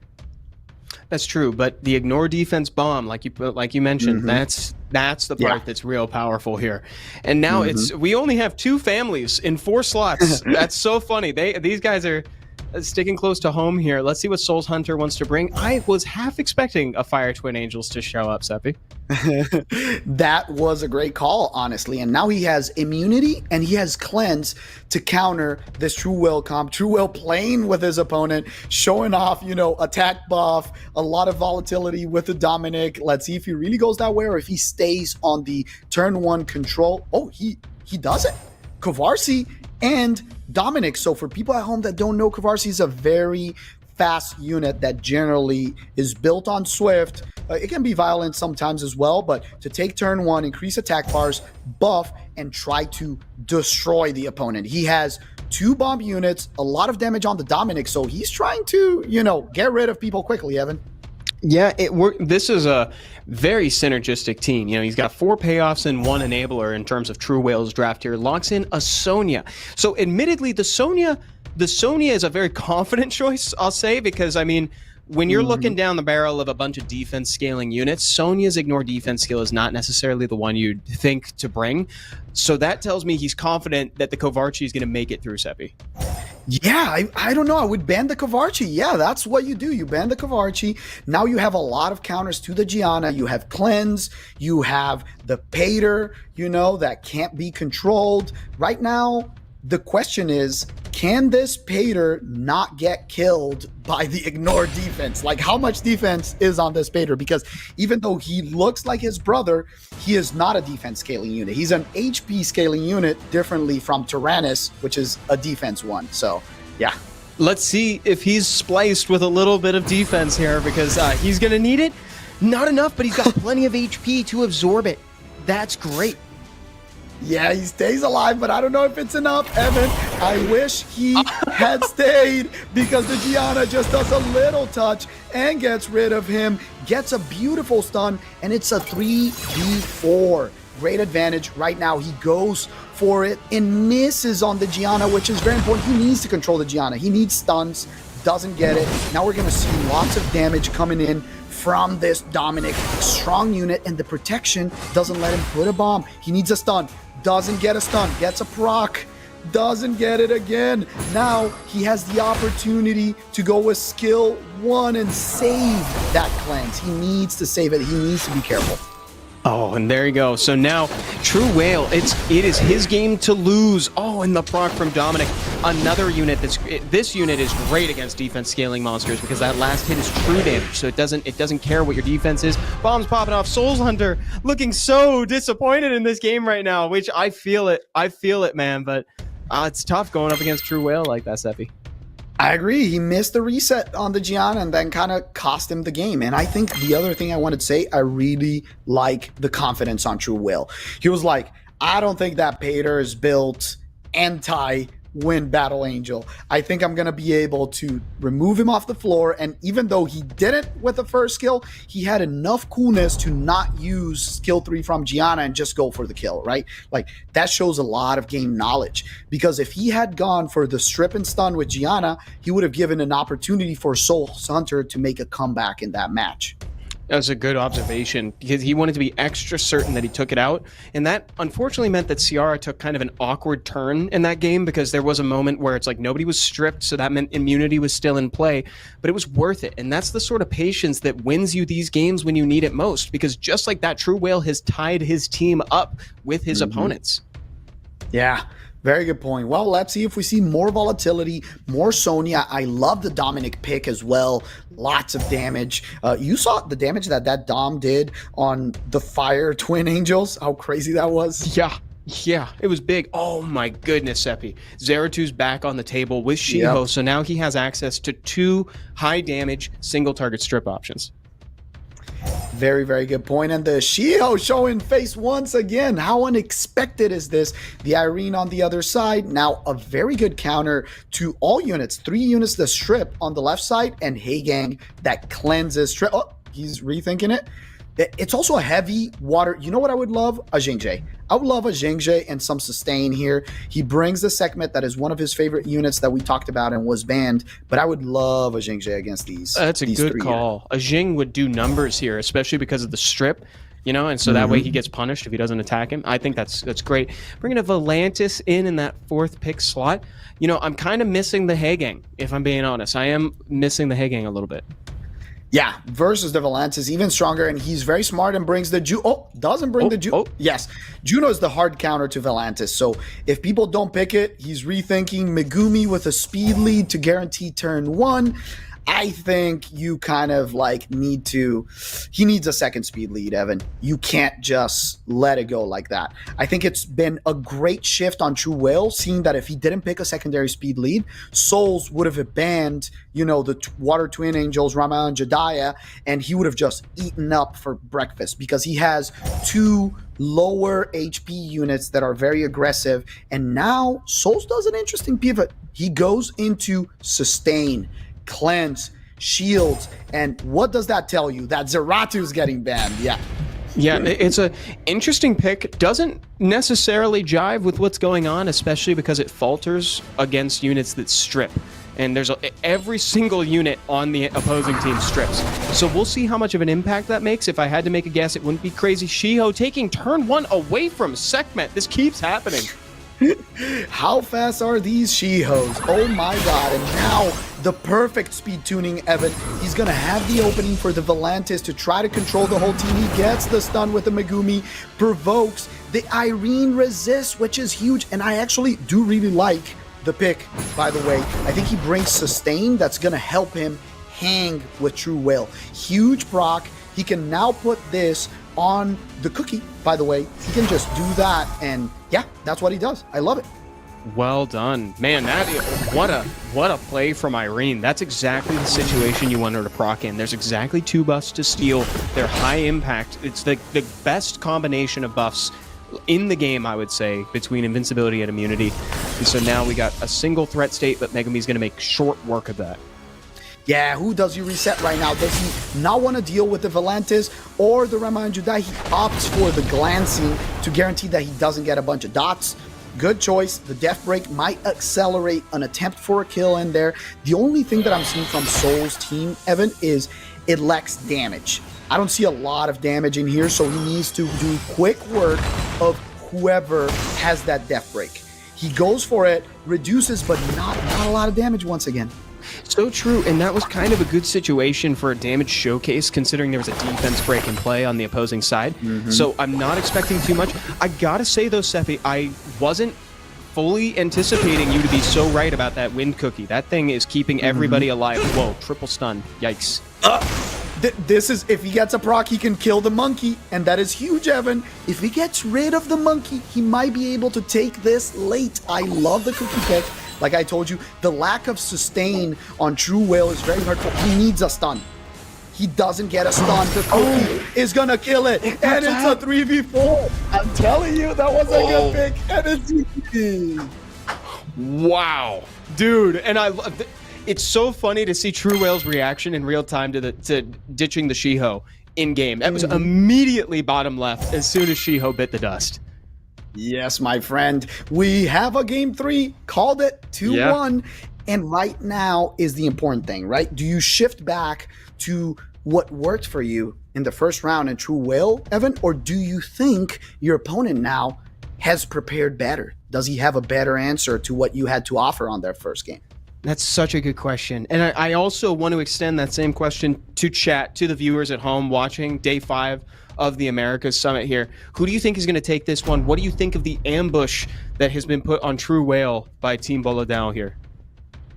Yeah, I would love to hear. Thank you so much for everyone watching at home. And yeah, please tell us. Right now, the pre-ban on the Zeratu, he does not want to deal with that unit. And I agree. Highest win rate in RTA. And Rama and Jediah biting the dust. I would love Souls to just take the Oliver here. I think that the Oliver, it is a very strong unit because of that high speed lead. And it gives him the opportunity to pivot as well. And thank you so much for doing it. Truewhale, is it going to respond with Shiho, or is he going to shift? He goes in a very different direction with Wedjet and the Water Gojo, Evan. So a lot of buffs, a lot of attack bar increasing, and he has a very strong speed lead as well on the Wedjet. We're about to see some cycling and also some damage boost on that Water Gojo here. Truewhale's the type of guy to have a different draft prepared for every single round. This is crazy. He's not even dipping back into anything besides just the Shiho. Like, this is pretty incredible from Truewhale here. That means these units are going to cycle like crazy. Loving seeing the variety and that he prepared very well for this. Now, the Wind Gojo that you talked about recently buffed as well, and Souls right here with 2 very good units into the late game, right? The Rakuni with a healing, the passive, and he can give a turn with a speed buff to an ally, and that is such a good combo with the Miles, right? Because Miles just hits harder and harder, and now he gets the Juno. Thinking about the Veramos, I don't know if I love that, but I don't know. He goes double. I think there's an opportunity, okay? Do you think he has enough of what it takes? I think now he has to ban this Irene. You can't let the little luggage girl get through, because she'll put something away, and that's just gonna be the death of you. And do you ban... Oh, wow. He actually said that the Veramos was the biggest threat here. See, so to me, I actually like what SoulsHunter has brought in the Miles and the Juno, because he can remove all the buffs, and also Miles ignores defense. So that's gonna be big damage. Here we go, guys. This is the last game of this set here. Can SoulsHunter take this game away from Truewhale? Yeah, let's see the damage and the control coming from Truewhale. Here he goes. Water Gojo, double stun, lots of damage. Can the Wind Gojo capitalize on this opening? He goes for it. No kill, but almost. I think there's an opportunity for a big comeback of it. I agree with you that the Juno should have been the ban or the Miles. I think that the comp would not have enough damage to come back, but right now I think there's an opening for SoulsHunter. If he manages to survive, he can have a very strong comeback. Yeah, this is looking slightly worse for Truewhale than one might expect, because the Miles is about to move. Rakuni's going to get a turn soon, so that means that he could heal the Miles. He can also boost himself back up again to get everybody in ship shape. SoulsHunter has a big moment here, like you said, Sebi. It is a big opening. He can finish up this Shiho. I would just go for it. He does it, and now he has the Rakuni. He can give a turn, 2 Miles, lots of damage, and he can capitalize on this. And the Gojo, oh my god, Evan, half of his HP gone. SoulsHunter trying his best not to look confident, because this is actually looking pretty decent for him right now. Rakuni's going to be moving very soon again, so he's going to be able to help the Miles get back into working order, but unless he procs, he is going to miss that turn. Yeah, I think you called it very well there. The Juno ban would have been so good, because then you don't have an AoE strip to deal with your team. And with this, the Water Gojo is almost done, Evan. For right now, a big opening. He needs to do this. What can the Wind Gojo do? Double provoke and gets a proc. Oh my god, huge damage. Dude, that is exactly what Truewhale needed right here. Double blue back to back is enough to wipe the team. The double Gojos, dude. The honored one, the honored two, chat, taking it to go for Truewhale. Wow, that additional damage from artifacts gets the MVP for this match. What an incredible amount of damage on those two units. Multi-hits, defense-based damage, and just, steamrolling. What a beautiful match. Huge comeback and a proc winning move. Yeah, so admittedly that proc helped a ton because it got him the back-to-back lapse technique blue, which is destructive. It's just so funny, actually. Chat, I know we've hinted at it, but it's like we're literally watching a situation that we talked about before stream happen in front of us right now, right? We were literally talking about defense buff on the Gojos into skill 2 being insanely powerful. Yeah, very, very strong. And right here, we're watching game number 1 in which the pick of Sonia kind of defined it. Game number 2, where the cookie kind of brought it back. And game number 3, which could have gone either way, Evan. Honestly, an extra proc for one side or the other would have defined this match. And right here, the amount of damage from artifacts, additionals, that was gorgeous. That was such a content play at the end. Like, truly, chat is popping off right now while they're looking at it. It was actually, it's so funny. Someone said an anime finish, and it 100% was, dude. Like, that was the I'd win of America's Summit for sure. That was crazy, chat. So, great picks, great play. It's like you said, this is why you ruin them on violent, man. You want that extra turn. It was bound to happen sooner or later. We had kind of been in a little bit of a proc drought for that game, so it was kind of likely to happen, to be honest. And I just, the one question I had, Seppi, going back to the pick ban phase, I'm going back way too far here, but the Veramos ban, I'm surprised that was the one that took the ban. Yeah, I'm surprised as well. I think, Truewhale won in the end, so he did. Who are we to say anything about that ban to a double America's Cup champion? Sorry, Truewhale, if you're watching this later, we love you. You're amazing. But what I want to say is I was surprised. I was expecting the Juno or Miles ban, and then there would be a lack of damage on that side. But once again, dude, this guy is so experienced. He's probably thinking about, 3 different combinations of pick and ban. Maybe he banned a different unit, and the Veramos and the Juno are going to be too strong to come back. And it worked. It worked in the end. And right now, we have a super interesting setup, which is there's 8 points. They got all 8 points that were on the table to be gotten and only lost 3. So both teams are tied, Evan, for the last matchup. Exactly tied. 100 exactly tied. This is a very sketchy situation for these teams. Credit to GLHF right now, Seppi, because they turned it on for day 5. They came back from the dead, and right now they're knocking on the door, and everything is on Untitled, also known as Sarah DX and Pac-Man John, 2 streamers that we love from both different communities, and we're about to see who takes their team to the heights, Evan. Even a 2-1 right here will put one team on top of the other one, and then you have to, start praying that some of the other teams don't get to that point level that you did. Exactly, and we had it in chat. Pat said it. Sarah needs to 2-0 for DK's team to have a shot right here, so the pressure is on right now. This is the last game between these 2 teams right here. Very good point. Yeah, let's see it. She's prepared. The pre-bans come out, and she's done her homework. Heavy Zeratu user Pac-Man John as well, so he doesn't get it on game 1, but what that means is he'll have it for game number 2. Made him sit back there. Man, it's foreshadowed. Look at that. The Zeratu figure is sitting right behind Sarah right there. She told us the pre-ban from the very beginning. Yeah, Pac-Man John is a very aggressive player, Evan, and we see it right here for a 33 speed lead. Vanessa has Death Break, has Revive. He loves playing with her. He even sometimes still picks, Beast Riders, very high volatility units. And Sarah, even though she's starting with an elemental unit, she also likes to bring to the table a lot of strong LDs that we've seen today, like Kavarsi, like Mi Ying, and like Kraka. So I'm excited to see if she's going to bring any of those in this matchup. Oh, and Laura. Yeah. Sarah's probably got that Mi Ying on lock already mentally. We'll probably see him pop up in the 3rd or 4th slot here because it's kind of rare that we make it out of a pre-ban phase where Mi Ying's not included when you're up against Sarah here. Pac-Man slamming down that ragdoll to try to get some attack bar early from that Laura. And I love that he picks Ragdoll and then picks an Etna, which is countered heavily by Ragdoll because he hits AoE. So he's kind of like, I'm not going to let people counter me. But once again, we've seen a lot of Xingjies today countering Etnas effectively. Vertihil is also a great counter to the unit because since Etna hits AoE, you can ruin the Verd in, triple revenge and it can counter. But she does bring what we talked about, the Miying already, great against the stun. And then the second speed lead of the recently buffed Fire Megumi.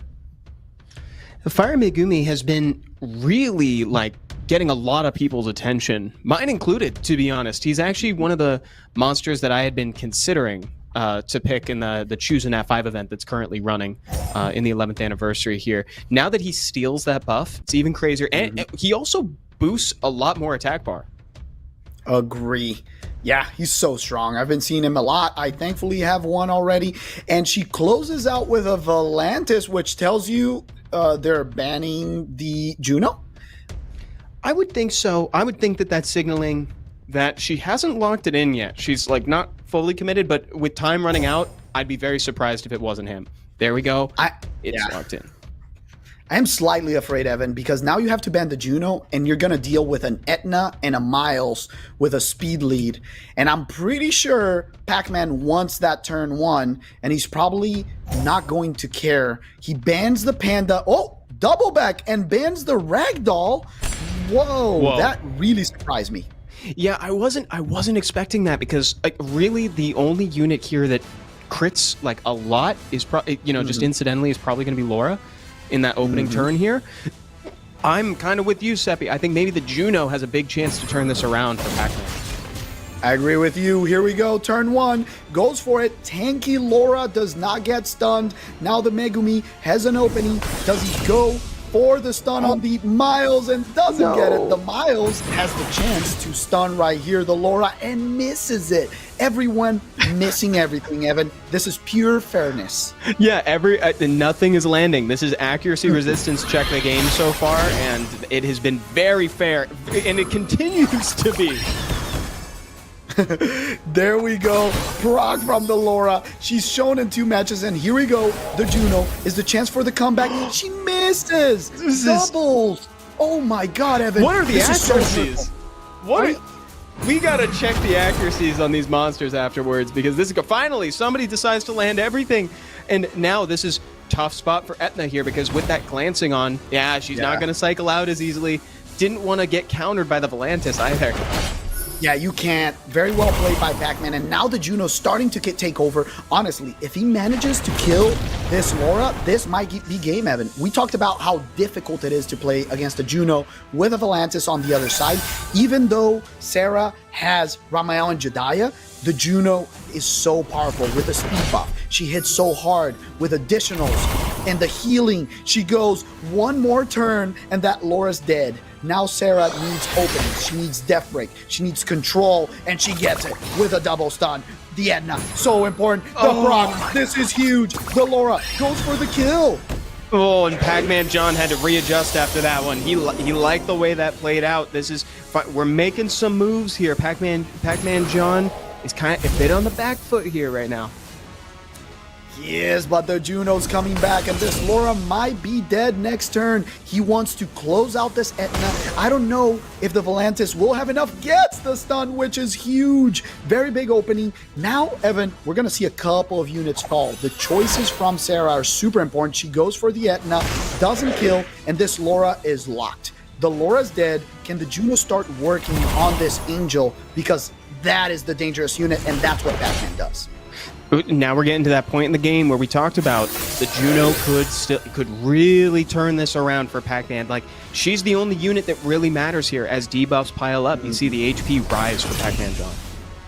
Agree, and she misses the stun. It was the right play. She needed to stun because right now this Miles will hit like a truck on the Volantis. He goes for the Angel. He doesn't care about the Volantis. Whoa. Gets the kill. It's a 3-2, Evan. The Juno's paying off. How do you kill that unit right now without your powerful water damage dealer? That's it. That's truly the window to win this game. was set up defense break and then go all in with the Twin Angels and hopefully get some crits on the Juno. Juno taking over like we predicted. We're procking, but it doesn't really matter at this point. Pac-Man takes the first win. Yes, I think this first match was definitely a stronger draft and a ban that could have gone to another unit on Sarah's side. I think that last pick, Volantis, if you're not banning the Juno, it's something that's very, very dangerous. So I think maybe she was trying to bait him, into mind games, and that didn't work. Yeah, there's a lot of psychological play that happens in tournament settings and at the summit just in general, right? So I think you are correct in that estimation that she was probably trying to get him to ban a certain way. And it just, sometimes it doesn't work. Sometimes they just don't fall for it. And then the Juno just takes over the game.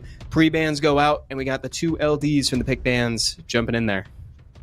Yep, very well deserved. Sarah gets the Miying once again, very strong. Let's see how she adapts. If she brings in an Oliver, a Vanessa, a Ramael and Jediah, what is the choice right here for a speed lead? We know she's a very aggressive player, likes to have that speed lead and that turn up one, and it is the Ramael and Jediah locked in.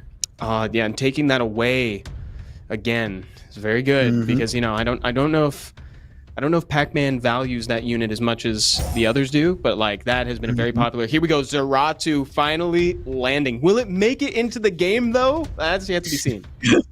I wouldn't want to face that monster. And I was going to say another thing, if people at home notice, the Vanessa from Pac-Man, and it's something that I've been seeing in RTA way more, is a Despair Vanessa, right? So it has very high HP, very tanky. It's an opener for a death break, so the Zeratu can snipe someone off, so well-tuned, but it's a Despair one, so it brings a little bit of CC as well into the team. Yeah, and there's the patented Miying pick from Sarah right there. Great choice, and one of the most dominant units in the meta lately, following the buff that lets him just pop that skill 2 whenever he gets stunned. And a secondary speed lead on the Oliver, I really like that. I don't know how it fits with the Miying, I kind of like, if you're going double speed lead, going with strip, some control, some stuff like that takes turn 1, and Pac-Man takes the opportunity to steal an Etna and also an Irene that might be on Swift or on Vio. We don't know yet. I've seen the monster being built in both ways, but it's really interesting because he already has 1 speed lead and he can close out with a secondary speed lead and have a turn 1 comp that's very oppressive. Yeah, this is big. She's taken every second, and truly every second counts in a game like this because Pac-Man John sitting at match point here, and Sarah doesn't want to walk away with no points. It's very important for Team Boladao right now that she gets at least 1. Yep.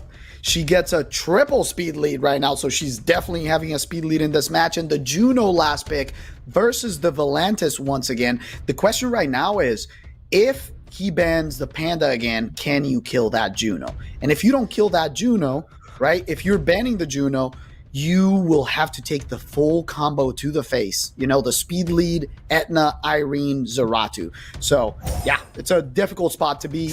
The ban is on the Juno, and this time he takes the bait and bans the Volantis because he knew the Etna was getting through. That was so smart. I love the way that these pick ban phase ended because Pac-Man John put Sarah in the same position as before. He was like, here is the exact situation that we were in last time. Do you take it? And she, of course, kind of had to after that showing.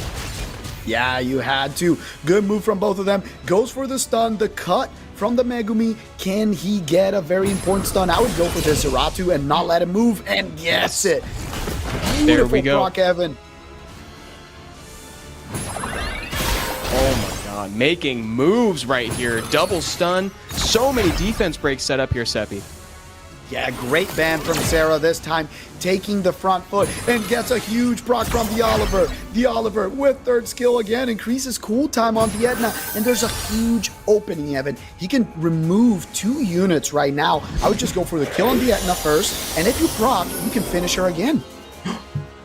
Oh, it's a good proc out of stun, but unfortunately he doesn't have skill 2, so that it normally would probably take down the Oliver.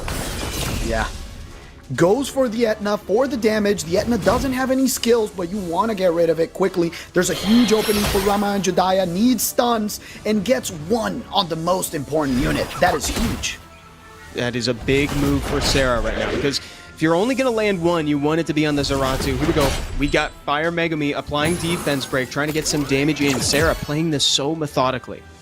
Very well played, gets the reset, doesn't want this Zeratu playing. Now you can finish the Irene, and it's a 4v2, full domination, and we talked about it last time. It was a detail, Evan. It was the pick and ban, letting the Juno through, and this time, Sarah learned from it, banned the Juno, and completely dominated this match. Doing the homework on the fly. Love seeing the applications of games past right here. Sarah really putting on a show for us. This is really well played. And Zeratu has not gotten a single chance to show what he's truly capable of. Every time he's gotten a turn, it's been without attack buff. Agree, man. It still hit pretty hard. It actually surprised me, but right now the Oliver will show what he's made of once again. Oh my god, and with an extra salt in the wound proc, and we get another game 3, Evan, to define who comes out on top. GLHF or Team Boladao. And you can tell that win, that you can tell that hurt for Pac-Man John. Like, seeing the live cam is so fun, because like that truly had like a psychological impact. We'll see if that carries into the pick ban phase of this last game here. There's match point, chat. Very, very cool match. Let's see if they go back to the pre-bans of the first match. Is the Zeratu getting pre-banned again? And do we go back to, you know, is there a world in which he doesn't want to play versus the Volantis? You know, that was interesting. I think he's ready, but is there a world where he surprises us and pre-bans that? That's a good point. No. Yeah, look at this. All the Juno appears. No, honestly, Seppi, great call, because if there is a world where he'd have to, it's now. Now he needs to be afraid of Volantis, because this is what we colloquially call a trauma ban with Juno in the pre-ban there. Agree. And I like the adjustment. I like how Sarah's changing her play style. And right now the Rama and Jediah goes to the other side. So no Vanessa, and the Oliver, which in my humble opinion was the MVP of last match, completely controlled the team with a proc reset at everyone. Megumi was really strong as well, but you know, the Oliver pairs up super organically with her team. Yeah, truly. Now, here we go. Pac-Man's got access to two very high potency nat 5s here, LD 5s in the Zeratu Ragdoll. He's not locking them in though. And I also think maybe Ragdoll could be a little bit of an overreaction. I think there's a lot of time for Sarah to kind of draft around it, but I don't know. What do you think of it? I agree with you. I think it's a little bit early. I would like the pick of the Zeratu still, and then some sustain perhaps, and waiting for the Ragdoll, because right now she can adapt. She can bring stuff like a Miles, you know, she can bring a Rakuni, some sustain. She can bring even Zhengzhe or a Riley. There's a lot of options to deal with this. She doesn't need to ban the Ragdoll yet. But it looks like she wants to, because the Maximilian comes out. See, yeah, that's the thing, right? You know, it does look like she wants to, like, truly, and that can kind of be a bad thing here for her right now, because she's really laying her cards out on the table. She's like, I want to take this very aggressively right now, which is different for her. I'm very excited to see this play style. Yeah, I really like the Heigang pick, and I would finalize with a Zheng. I know I've been asking a lot. Oh my god, what are we seeing, Evan? Did you expect this at all today? No, and I did not. Eludia was not on my bingo card for a Summit Day 5 here. So now, Seppi, if you're Sarah, who are you banning? It's so difficult because the Heigang is over there and the Ragdoll, and both of them are a pain, but you need to bring sustain. This is not a race anymore. You need to bring she brings Isis that has Oblivion AoE, so that's a fine response as well. That tells me that we're gonna be seeing a Heigang or Ragdoll ban. I think it's very difficult for her to deal with a Heigang right now. I think so too. Like, I was pretty confident that it was going to be Ragdoll before, but now Heigang kind of takes priority because it's the only thing that throws problems in the mix here. But Sarah is ready to play against it right now, Seppi. Leaving the Heigang in, leaving the Ragdoll in, and Zeratu takes that ban. This is going to be interesting. She removed the damage. She maybe thinks that she can win in the mid game. There we go. Is this a Nemesis Eludia? It is increased attack bar. Called it. Let's go. Look at the damage. The death break. She fell for the trap. That's why you don't do it. Oh my god. Seppi, you called it, dude. Nem trap. And the ragdoll with lots of damage, destroying the comp. It's too many counters. The ragdoll, the hay gang. I don't know. I would have been one of those, but the Nam trap was so good. Once I saw it was slow, I was like, oh my god, I've seen this before. Yeah, oh my god, dude. That attack bar told stories, war stories. Of people who had fought and lost to that before. That was a crazy pull for Pac-Man. What, like, that took me so off guard. We used to talk about this, Seppi. When do you just ban the weird thing? Because, clearly they know something you don't, Yeah. Well, honestly, I don't know. I would have still left it, but I think without the hay gang, maybe it wouldn't have cut in so aggressively. And with that, Pac-Man takes the win and puts his team on top, Evan. This is incredible. Could you believe at the beginning of this that Good Luck Have Fun would have ended with this amount of points? 5 wins, cleaning house, my friend. They did. It's got me choking right now. I'm choked up. They truly must have made some serious changes in between days here, Seppi.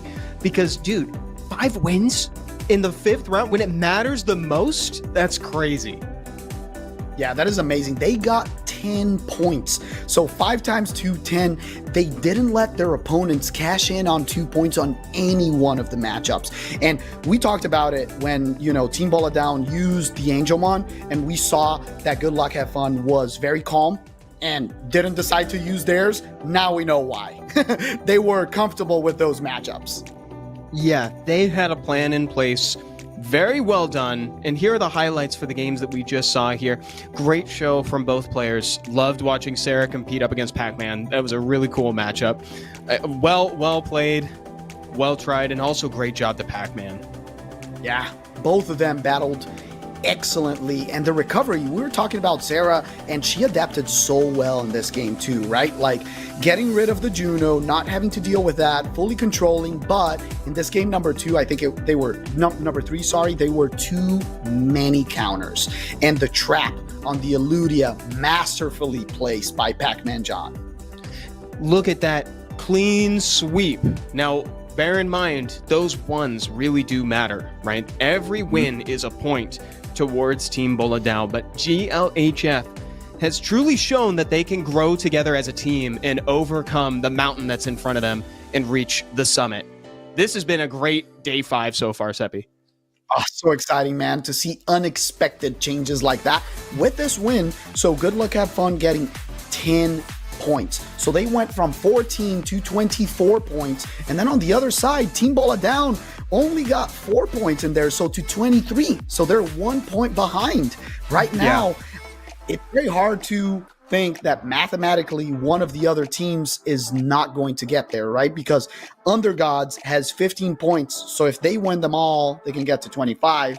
And then Tears, they're at 19, which was the same total on Team Boladao. So you kind of have to hope for a mix of results that I don't think that it's going to get them there, because, if they split wins as well, I think both of them go above 23 points. So it's going to be really, really difficult. You're right, man, because, as great of a showing as that was for GLHF here, you also have to bear in mind that they were starting from so far behind, right? So I think, we should keep that in mind, how well they played. Kudos to everybody who made that go through, but it doesn't guarantee them a slot as much as you think it would. Our number 1 is pretty far ahead. They're on a bye today, right? And we've also got other teams here who can just blow past that point total, Seppi. Yeah, it's going to be so exciting because it's going to be a nail biter until the end. Both teams here are fighting against that 24-point total and trying to get above that. So the pressure is on. You're not only fighting, each other, but you're also fighting the opponent that is ahead right now, which is GLHF. Yeah, and that's the number to keep your eye on, everybody. 24. Remember that when we come back from a short break here. Don't go anywhere, because you don't want to miss any of the action here on day 5 of the Americas Summit. We'll be right back.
Hello, everyone, and welcome back to Day 5 of the 2025 Americas Summit. My name is Evan, and Seppi, we just saw some incredible games. This was beautiful, man. It was all we needed. We got a lot of 2-1s, lots of game 3s, different drafts, units, play styles, game-winning procs. This is why we love Summoner's War. So I'm super excited to see what the next matchup has in store for us. Maybe more surprises. One team might, take it all. Yeah, we got, it feels like everything, like you said, from that first matchup here, but we still have so much left in day 5. In chat, I'm happy to report, we've also got coupons. And the first of which is at the bottom of your screen right now, 5th round ×2 summon. There you go, you get 100 energy and 100k mana for that one as well. So yeah, we're going forward here, and GLHF swept in that first matchup there, Seppi, but they are not far enough in the lead that they can rest easy. Yeah, they're not, man. As we talked about, there's one team that has been dominating from all the other weeks, right? And this week we saw GLHF doing a great job, but True Dolphins has been the dominant force. Number 1 right now, basically qualified to the finals. And now it's trying to find out who the other 2 teams are that are going to join them, in the playoffs and trying to get very deep. And I kind of love that we got a coupon in there. So I hope that everyone at home has got it. We have another one later on. So that's another one of my favorite things about Summoner's War. Maybe getting some summons and a new unit today so you can make your RTA team even stronger. And I did get a new unit today already. So I'm already pretty happy with Dominic joining my team. You got a good one too. Yeah, it's pretty hype what you've been pulling recently. Here we go, guys. So we watched GLHF and Team Boladao before this, but now we've still got Tiers captained by Topav, as well as Undergods captained by Zazos coming up here. This is a big one, Seppi. Super, super big. And both teams, similar to the other ones, have a couple of players that have been, if you will, carrying them, doing a great job. On the side of Tiers, we see the captain, Topav, which has 66% win rate. So he's won 2 out of 1. Then in the individual matchups, 63% win rate. We also have Absy, which has the highest win rate on the team with only 2 lost games, and Stay Hive, killing it, same win rate as Topa. And then on the other side, Lordo and Ryeki have been leading the team with similar 66% win rate in matchups. So maybe this is the moment for the captain, Zazos, to step it up, and continue to draft really well and take a win for this team so they can go further away, reminding everyone that Tiers is at 19 points and Undergods is at 15. Yeah, so they are going to have to perform similarly to how GLHF did. We were talking about how GLHF was towards the bottom. They were at the bottom with 14, but Undergods is not far from that with 15. So they also have to turn it on today, and they got to get as many points as humanly possible because, again, folks, if you're just joining us after the break, this is the last chance for them to earn points before the playoffs. And by the end today, we will have narrowed down our 5 teams to just 3 moving forward.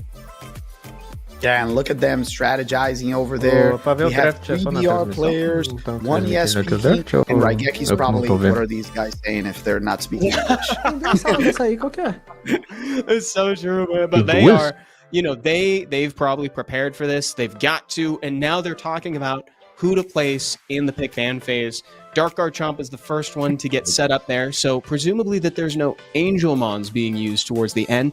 He'll be in our first matchup there. And just as a reminder, everybody, both of these teams still have 2 Angel Mon. In the first draft, we saw 1 being used, and there was none in response. I'm wondering, we may get to see 2 used today, and they should be using them. In fact, the team that's at the very, very top is actually only down to 1 Angel Mon, so that's True Dolphins. They've really used this system to its max, Seppi. Yeah, I hope to see a lot of surprises and swaps, and Dark Garchomp gets thrown in for a loop against El Mimo, a top 10 RTA player that unfortunately has not been getting a lot of wins. He's the one on the team that has the lowest win rate, but it's perhaps the strongest person. He's a super powerful player, a bruiser player that likes to bring low comps, picks very methodically. So maybe this is his opportunity to get a 2-0 and put his team a little bit ahead. Great opportunity. They're taking their time to think about who they want to put in this next slot. It's Pode very mandar eu aí, important. manda eu. Right now, they've still got some heavy hitters É. towards the end. I can't wait to see Kinda where like- Zazos ends up in this pick ban. Porque os Very good tanto point. I faz hope ver. he's in the middle spot. You know, we've been seeing the captains consistently either in the middle spot Eu on vou the next colocar o one, primeiro. but it's gonna be really cool to see Aí if they vocês escolhem target, quem you quer know, jogar. Sim, a vê Topav qual que versus fica melhor. Zezas captain, V captain, SWC America's Cup matchup. I would love to see that. I don't know if the chat is that your most wanted, you know, matchup, or are you looking for something else? I would selfishly like to see that. I think, oh, and that's exactly what we're going to get. Oh, that's awesome, dude. Okay, everything I say today happens, so I hope everyone in chat gets a net 5 today. Thank you. Third Thank pick you. Abs. Thank you Fourth for that. pick Stay High. So that's pretty cool. Assuming there's no Angelmon, remember, I feel like maybe we should re-explain what they do, because I said the totals, but towards the end, once this is all filled out, the team captains can decide that if they don't like a matchup, they can spend an Angelmon to change it.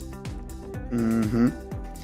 Yeah, and the interesting thing, Evan, in here is we talked about the points, right? So with 15 points, under gods need basically Ele é to controlado, just né? Tá, né? win 4 Tá out of vazando. 5 matchups to get Contra o Abs? very Pode ser, close pode to ser, where pode ser contra o Abs. GALHF is. On the other hand, Tears is way Não. closer to that 24 Tem raiva aí, point você tem que total. colocar o Ryeki pra They trocar, can play a little entendeu? bit more carefully. So my question is, do you think this is going Eu through sei, these sei. guys' Vai get you. minds right now? É, And those choices, o Lord vai oh, acabar we ficando need com X o amount of outro. points, so let's I try to get get you. guarantee Hey, at Lord. least that minimum. And then on the other hand, the Zeza's team is, we got to go all out. We got to win Ou all of inverso, them. não sei o que dá pra I fazer. think that's definitely good. I Yeah, I think got they're you. all Pode doing the ficar lá. arithmetic right now, and they're Don't trying to look like capitalize it. on the matchups, favorable matchups specifically. I'd love to know if maybe they've prepared any ambushes, you know, like we kind of talked about in the last matchup too.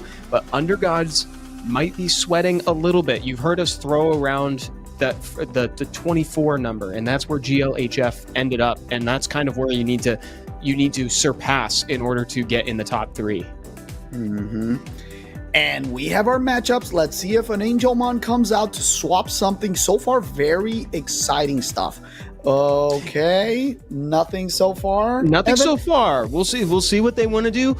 I gotta say, Seppi, right now with a couple of the drafts that we've seen, this is looking SWC. This is looking like an SWC right now because we got Zazos and Topa. We got the Panda facing off here. It's up against Ryeki. Like this is looking pretty powerful. Yeah, a lot of cool stuff. Stay Hive, also SWC player. But I'm getting information that both teams are using the Angelmon. So let's go. We're going to have some hot swaps. And imagine if they double swap the same matchup. How funny would that be? That would be hilarious. So this is kind of like, you know, MTG. This is like a deflecting SWAT. That's what it feels like to me. I'm always, Exactly. I'm big into the Angelmon. I have to say, you know, you can, in response, you can create a stack of Angelmon, right? And they resolve accordingly. Like, very good stuff, man. So let's see what they decide to do. Let's see where the swaps are. It looks like Rhino is swapping with Stay Hive. Yep. Oh, wow. Okay. And then one more swap? One more swap. Is there Waiting. another swap? Let's see. I think so. I thought that both of them used it. I think they both used it. They might have just declared that they're using an Angelmon and they're deciding on the fly, actually. Oh, and here one we more. go. There you go. That's what it is. I'm very exciting. Imagine swap back. So just the Ryeki and Lordo, or no? Ryeki and Oh, Let's Ryeki see. and Dark Garchomp. Is what I'm Oh. hearing right. That's what we're getting. It's live, hot off the presses. There it is. Ryeki is going to be appearing in matchup 1 versus El Mimo. Dude, I'm telling you, Seppi, this is suddenly off-season SWC. I like this even more. Seeing El Mimo, which I'm a huge fan of, playing Ryeki, another incredibly smart player. We're in for a treat right off the bat, man. I hope this is a game 3 type of game, and I appreciate the captains for using the Angelmon. That just kind of like gets you a rush of adrenaline and unexpected stuff. You said deflecting SWAT. For me, it feels a lot like Chaos Warp. You know, Yeah. it's like someone uses something and you don't know what's going to come out of it. It's so true, dude. For the viewers, like as a viewing experience, it's more like a Chaos Warp for real. And I also credit to the captains because not only did they respond to the Angelmon with an Angelmon, but they also didn't just swap it back. Like, bless Yeah. them. That's way more fun. This is way more. Exactly. And I think that the matchups make a lot of sense now with these swaps. You know, the level of these players and kind of trying to go for those surgical wins. We're going to get very high level play of, like you mentioned, SWC level players. So it's going to be interesting to see how they adapt and how the new meta changes their pick. Today, we've seen a lot more Shiho that we've seen in the past. So is that trend going to continue, or do these two teams kind of stay to their niche? One of my favorite players to watch is right there closer to the end, which is Rhino. He has its own play style. You know, I love seeing that hard-hitting Shimite. So shout out to you, Rhino. And yeah, it's going to be a fun day. I knew you were going to say Rhino. I feel the same way. He's a really exciting player to watch. And, you know, dude, we were talking about how it's like the Summit kind of develops its own meta in here. So with that in mind, I'd like to ask, in your opinion, who is a contender for MVP Monster today? That is a great question. Great question. So far, I felt like out of all the matchups, definitely the Twin Angels have been the most impactful, especially when paired together, right? The Fire Twin Angel has been doing incredibly well. You know, the versatility of the immunity, the reset, and yeah, it's been just taking breath away. And another one that I wanted to bring up, unfortunately, it only showed up in one matchup, but Kraka was absolutely breathtaking. What a unit. Like, it even got pre-banned right after that. So those two units come to mind right away, but we saw a lot of cool stuff. You know, Okeanos, Etna, the Shiho. I'm curious to hear from you, the Fire Megumi. I think the Fire Megumi is a really good one. I would probably give it to Shiho from terms of performance, right? But like, man, when you said Cracker right now, that was such a good call out, because she appeared so infrequently that I admittedly forgot she was picked. But when she showed up, dude, like she dominated that game. She was the strip, she was the follow-up, she provided the stun because she was on Despair. Didn't even have to use skill 3. Yeah. That's a very good point. I love your notes. I 100% agree. The cool thing is that we've been seeing a lot of variety, right? Different monsters, different comps, people playing more bruisery, people playing turn 1 and trying to, you know, reset, strip, stun, and a lot of good counters. We saw Zeratu, highest win rate last season in RTA, getting completely smashed here today. So I'm super excited to see how these guys have prepared against each other. You know, the turn 1 control-y style Cerebro from Ryeki versus the deep strategy bruising of El Mimo. Who do you think is going to take this one, Evan? It is so hard to say, and I love that that's my answer, because like these guys truly they've both performed like so well in SWC's past in competitive Summoners War. I love that this matchup is happening. You can tell that Ryeki is putting his all into this draft right now, dude. He is emoting down there. He's praying right now in between. Pre-bans go out. Oh, I realized I didn't answer. If I had to give it to somebody, though, I think I'd give it to Ryeki, but I'd love to hear your opinion, too. Nice. I'm going to say this is the most evenly matched battle so far. Look at these guys. Highest rank for both. Number 6. Even in that, they're the same.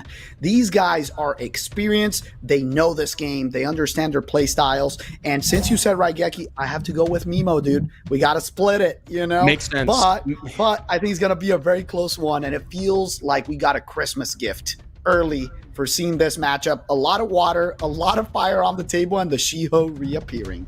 It does, man. It feels like a gift. I'm feeling spoiled. Also, we got to split it, just like they split the Twin Angels apart, which is a running theme in these pick ban phases tonight.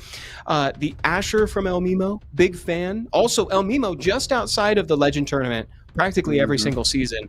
And obviously, Rygeki's been there too with the same rank. Diana, for a second time, lands in the pick ban phase, Seppi.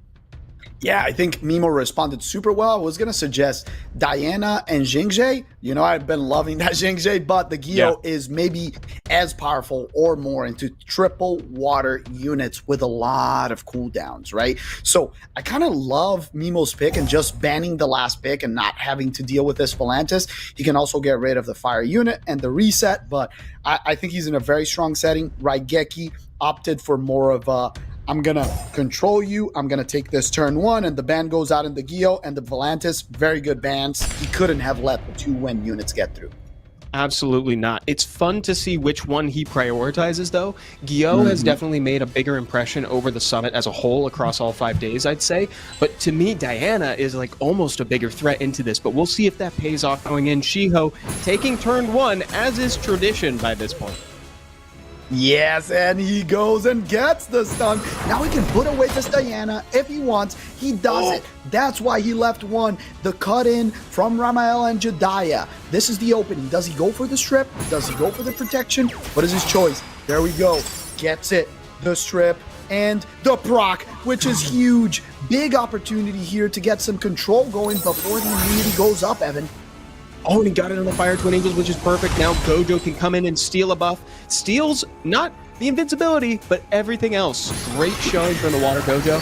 I underestimated Irene, Seppi. You know, she did a great job putting that horse in the bag. Yeah, I'm telling you, she's a great unit to just remove a problem from the field. But right now, Diana's back online. You know, the Shiho misses, which gives a lot of attack bar to the Diana. I think there's going to be an interesting opening right here. He needs resets. He needs to make sure this Diana doesn't move, goes for it, and look at that damage. Oh my God, that is so much damage, Evan. And no reset, but it might not matter. She might be able to bite the dust. She's going to get 1 turn, and she chooses to sustain the team, the least selfish play. Yeah, he has to protect this Diana at all costs. No proc, but now the Shiho will get rid of her, and so much damage from this monkey. Look at how oppressive he's been. Now it is an uphill battle for El Mimo. He needs a lot of procs. Dude, and that hill's real steep, and it leads to the summit. Will he falter on the way up? Man, Ryeki doing a great job here, leveraging these units, playing so well around this. He's managing threats. He's putting horses in bags. The dude's doing great. Yeah, just we need to shout out this Irene. What an incredible pick. This unit putting things away, making sure that you only attack the unit it wants. It gets through immunity, through invincibility, through everything. So it's been, yeah, I really love this heavy water comp that tricks you into thinking that wind can deal with it. Yeah, I was going to say something very similar towards the end. It really does. It dupes you. It makes you think that you can pick a Diana and just just grind your way through it. But that's not the case because they end up in the bag. Yep. Yeah, and well, maybe El Mimo was hoping for a resist, you know, with the elemental advantage, something in there, but it didn't work. And now the stuns, the control. And I want to shout out this Chandra as well. It's such a powerful unit, giving, you know, protection and the slow, the attack bar push. The whole team feels very synergistic, and little by little, Ryeki is whittling it away and taking the win on game number 1, Evan. A great first win, a very important one too, especially in a matchup that's, like you said, so evenly matched, you know, both in box, in placement, in skill. You know, Ryeki needed that 1 point early to kind of get that psychological tempo going. Agree. Can I say something crazy? Please. So what I want to see is Mimo dropping the meta and going back to his roots, picking full bruiser, turn 2, you know, his Acroma style, full of heals, cookie, that kind of stuff, because he needs to adapt right now. Ryeki has a very strong read on how to play versus the meta, and it showed in this match number 1. Yeah, now's the time to do it too, especially when Rygeki's up a point and all of a sudden he's got the advantage in this game, and this could potentially be the last one. You need a point on the board. Pre-bans go out. We got the Fire Twin Angels and Voldemort, as I've taken to calling him after the 10+1 event. Zenizak is over here getting the pre-ban super strong unit that, you know, puts bombs. You can't control it, can't reduce attack bar. So good. It's a great counter to control. And Ryeki going with turn 1, and now Mimo stealing the Irene, which I love, and picking Ragdoll, which is bruiser style, and a Juno is like he's listening to us. Yeah. Oh, and this is the second time we've seen the Wind Twin Angels picked in here. Yeah, it's like El Mimo heard you. It's like you're the angel on his shoulder, Seppi. I like that. I love seeing the Acroma. That's such a fun unit, you know, or not fun when you're playing against her. And on the Ryeki side, Zadiel and Zarya, that is such an interesting pick. I don't know if people have played a lot with the wind angels. We've seen fire and water a lot, but the wind ones are the ones that increase the attack speed. They also have immunity. You know, they put slow, they stun, they do so much. It feels like they do everything combined together. And I guess Leo's pretty much got to unlock the miles. You know, you got to take that off the board. Yeah, you called it. It's a great ban on both sides. I love the ban as well to guarantee that you don't have to deal with the panda, you know, and it's interrupting all of your stuns and healing the team. And the Sekhmet goes for the reset and gets it on the Irene turn 1, Ryeki in the driver's seat. So important too, because we've seen what that thing does. You know, like Jeff said in the chat, just put the horse in the bag, bro. That's exactly what she's good at. And so now that has been mitigated for a little while, and Ryeki has an open window to kind of do what he wants, and he's choosing to tackle the Akroma pretty early here, Sebi. Yeah, very interesting choice. I really like the Akroma going for the Angels and making sure that that 2-turn silence lands. Now, the second one are going to go Stadiel, and Zarya gets 1 stun right here, and luckily doesn't get a stun on Juno because that's very bad. A big block from the Irene Evan, and she will have the second skill next turn. This is where Ryeki might need to start worrying a little bit. Whoa, maybe not when his Miles is hitting that hard, though. Yeah, that is so much damage, and there's no healing for this Akroma. He needs to get damage out, no proc. The Akroma will say bye-bye very quickly. I don't know, this is interesting. Double stuns are huge for Ryeki. He needs stuns back. Double stuns the other way, Evan. Oh, and man, you get Ryeki set up after that one. That was a big swing in there. So now resetting Irene so that way he can rest easy for a little bit longer. Akroma is the first one to drop. Yes, and the Miles is so powerful right here and unlocked, and he's playing so meticulously, not using skill 2 to make sure that Juno's not healing the team. Dude, this is such high level of play. People at home, if you're, you know, not G3 like me, pay attention on this. Make sure you're learning. Look at how careful Ryeki is for not giving healing. Sometimes we're just, you know, so motivated to just dump the skills and use everything that we got. And look at the amount of care that he's putting in this. Now he finally does it. The death breaks on top, and he's going to be able to get rid of the Juno, Evan. It's so good. It's like you said, man. He waits until he knows he can confirm the kill to drop a debuff. Ryeki, with this sort of methodical play, that's exactly what you need to get a 2-0 in the first match. And he closes it out 2-0 against El Mimo. Wow. What an impressive, dominant performance, Evan. Dude, that was absolutely, it's like we say, a statement game from Ryeki. That's going to set the pace for his whole team after this. So well played. Clash of the Titans, too, Seppi. Yeah, beautiful matchup. And I love that Mimo kind of leaned more into his bruiser style in that match, but there was a little bit of a lack of healing, right? His only source of sustain was the Juno, and Ryeki noticed that early on and played around it. So, you know what? We got to give it to him. Great drafts, and the power of the Twin Angels showing not only the fire and water, but also Sadiel and Zarya, the wind ones. If anybody had any doubts about the Twin Angels, I'm sure they're being put to rest after this day at the summit because they're getting all the attention and they're performing so well. Dude, I just wanted to highlight again what you said, man. Like, he played around that Juno so well, man. He didn't drop a debuff on it until he knew he could kill it. That was so good. And we have so much more to look forward to here, too, because if you liked El Mimo versus Ryeki, you're going to love Topav versus Zazos for another SWC level matchup coming up here at the summit. Evan, this is not only an SWC matchup, but a revenge match. These guys actually have faced each other in Copa America. America's Cup, my friend. That's how we call it down in Brazil. So, yeah, and does that make you think of anything? Dude, it does. It makes me think of America's Cup in SWC 2025 in Sao Paulo. Fala daily, chat. Vai. Vai, Brasil. Vamos lá, Nice, chat. exciting.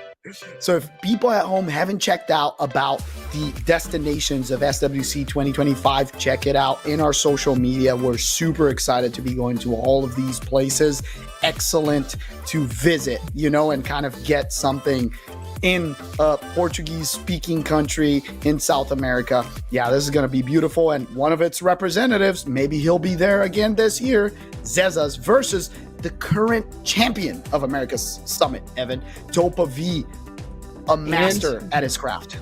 We somehow, after all these accolades, we still haven't mentioned that these are the team captains facing off. This is a real big throwdown here at day 5.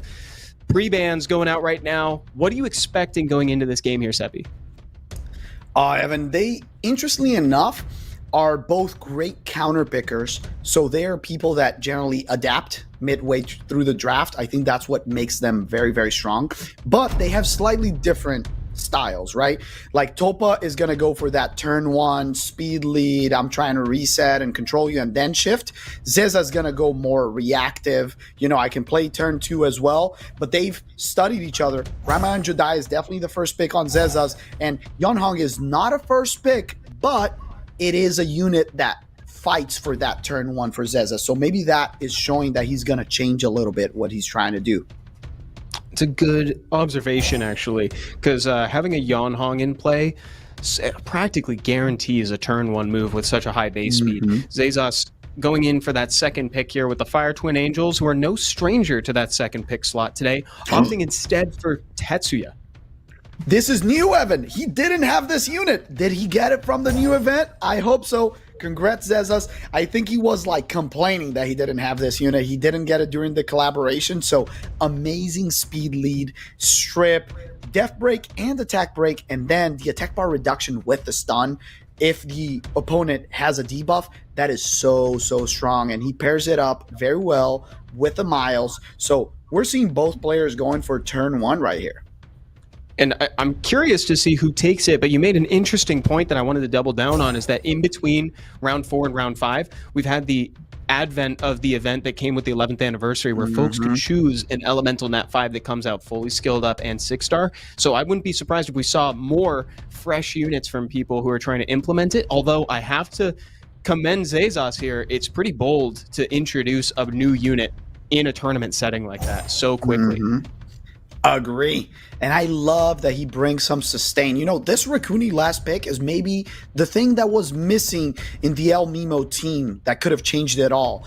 In Topav's team, currently, there's only the Vela sustain, and I don't think he's very afraid of the Vela with double water and the Megumi. So this Abellio might be saying bye-bye, or does he ban the unit that starts it all? The reset, the initiation. I think those are very good options. On top of his ban list, he needs to choose. Do I ban the speed lead and guarantee I go first, or do I ban some of that sustain that's going to hurt a lot?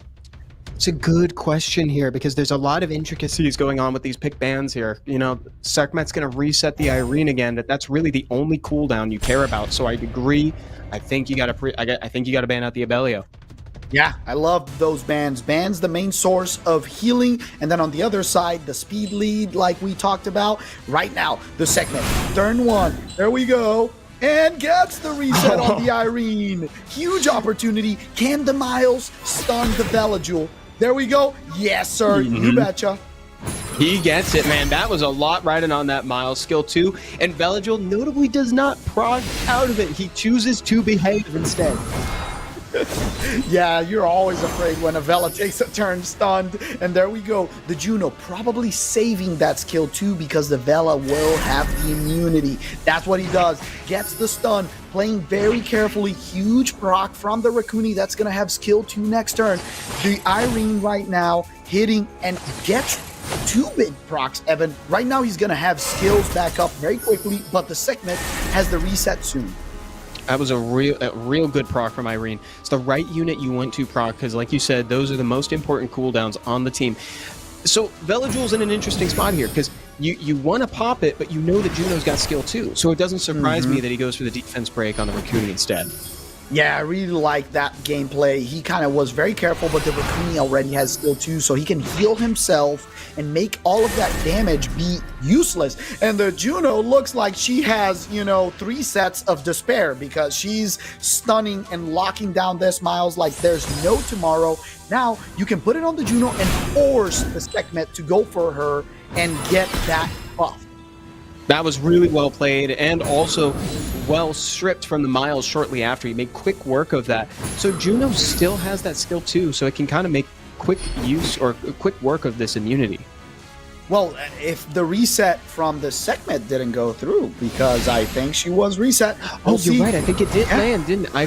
Let's check. I missed that. No, we'll see it. We'll see it. The segment has it again, and she can go for the Irene this time to avoid the little luggage. Does she do that, or does she go for another unit? Goes for the Rakuni.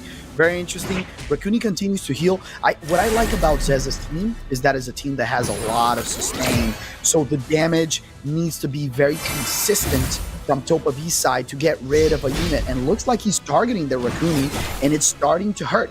If he manages to kill it, that's going to be a big game changer, Evan. People are starting to reconsider who they're targeting, too, because it's like, we're pretty deep into the game. I think I saw 20% HP down and attack up. And so it's like, no one's down the drain yet. It's time to reassess who you're targeting. And like you said, I think Topa's doing the right call to try to keep that Irene locked down, but also make moves towards killing that Rakuni. Yeah, what a mean proc from that Oliver. That proc, reducing attack bar, resetting. Right now he can go all in with damage, which is what I think he should do. Gets the death break, but the Juno gets the counter, which is huge, but doesn't kill the Vela, Evan. The damage on the Rakuni's gonna say goodbye, and he gets killed. The Chandra with the proc. This is it. He's gonna push attack bars and lock down this game for Topa V. Topa finally making moves here, breaking that parity that we've been in for so long here, locking down these units and taking the win. This is a really big move for Topa V here. It's going to be impossible for Zazos to come back from this. Yeah, I agree with you. Rethinking about this pick and ban, I don't know. The segment was just so impactful, man. That reset early on, not letting the Irene pop off. Irene didn't get to use the luggage at any point in the battle. Like, how crazy is that? Handled that so well. It's like not overreacting to what Irene's bringing has been like a skill of players in this game, because she is so impactful, man. But if you know how to play around her, and it helps drafting an Oliver to keep her on cooldown. Agree, man. Beautiful drafts from both players. A lot of back and forth. Let's see how Zezas adapts in game 2 and kind of what he chooses to pre-ban. Is it the segment? Is it one of the speed leads? I'm very, very curious. And by the way, how cute would it be to get an Irene, TSA skin in which it's actually a bag, not a demon bag, like a luggage, with wheels and stuff? It's like you can't take this in. There's a demon. Exactly. It's contraband. Patent pending, by the way. If that ever happens, you heard it first here, chat. Thanks, COM2US. Thanks, bring that to play. Zazos is bringing the Chandra and the Vela this time, taking it away from Topa V, and Topa bringing the Irene. Yeah, and the double twin angel, Evan. We talked about how powerful this combination is, right? The immunity, the reset from the fire one, and then Ramel and Jediah with the speed lead, with a strip, with a stun. They fit so well. I love that Zezas is picking again this Miles, very oppressive unit, deals very well with high speed, and fits against that comp that is heavy water, heavy fire. It is, oh man. Miles has, I hate to say it, man, but Miles might be a contender for MVP. And the only reason I hate to say that is because he will have been the MVP for ages now. Yeah, he did lose, though. But now we're seeing Angela, the win-putting princess. Super strong unit. Remember that match in which she won with SoulsHunter? And for people at home that don't know her, she has a very strong passive that when an ally with a shield is attacked, it deals damage equal to 50% of that damage back to the person who attacked it. She also puts shields up, heals a lot, so a very, very strong unit into late matches. And now we're seeing the heart counter to Miles, the Leo right there. Are you just like a lock, immediate ban on Leo, Evan? I don't think so. In this matchup, as much as I want to unlock the Miles, I'd almost go for something that gives more sustain, so that way the Angela is a little bit more impactful. But what do you think? I think that's a very good point. I think that the Gapsu pick from Topa is super strong because there's a lot of healing, right? The Veladjul, the Angela, and he picked that masterfully. But I think it's so hard to deal with Leo with Miles. So Leo is a strong choice, and then the Irene as well becomes very, very oppressive in that sense. So I'm very curious. On the other side, I think you got to get rid of the damage of the Miles. It's a double back. Yep. So you ban the Leo, you ban the Miles. I think as expected, both sides banned really, really consistently and well. Well predicted, man. Yeah, it's one of those things. You slam down the Leo, you just assume it's going to get banned, and then so you got to ban out the Miles in turn. The Twin Angels, Ramael and Judaya, taking turn one, can strip and set up defense break. Here we go, baby. Do they get it?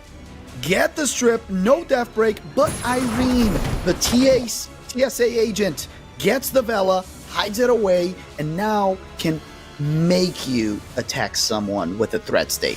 Who is she going to choose? Nope, saves it. Opts to not. I guess you don't want to necessarily offer it up to the Gojo that easily. I suppose that's probably what he was considering in that one.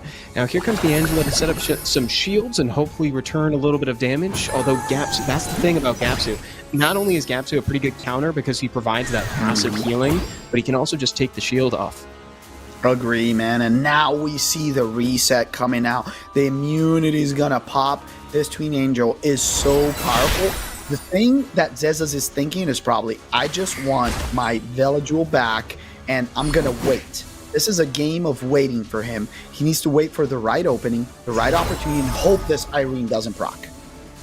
That's the thought. That's the prayer, is that she doesn't proc to put him back away again.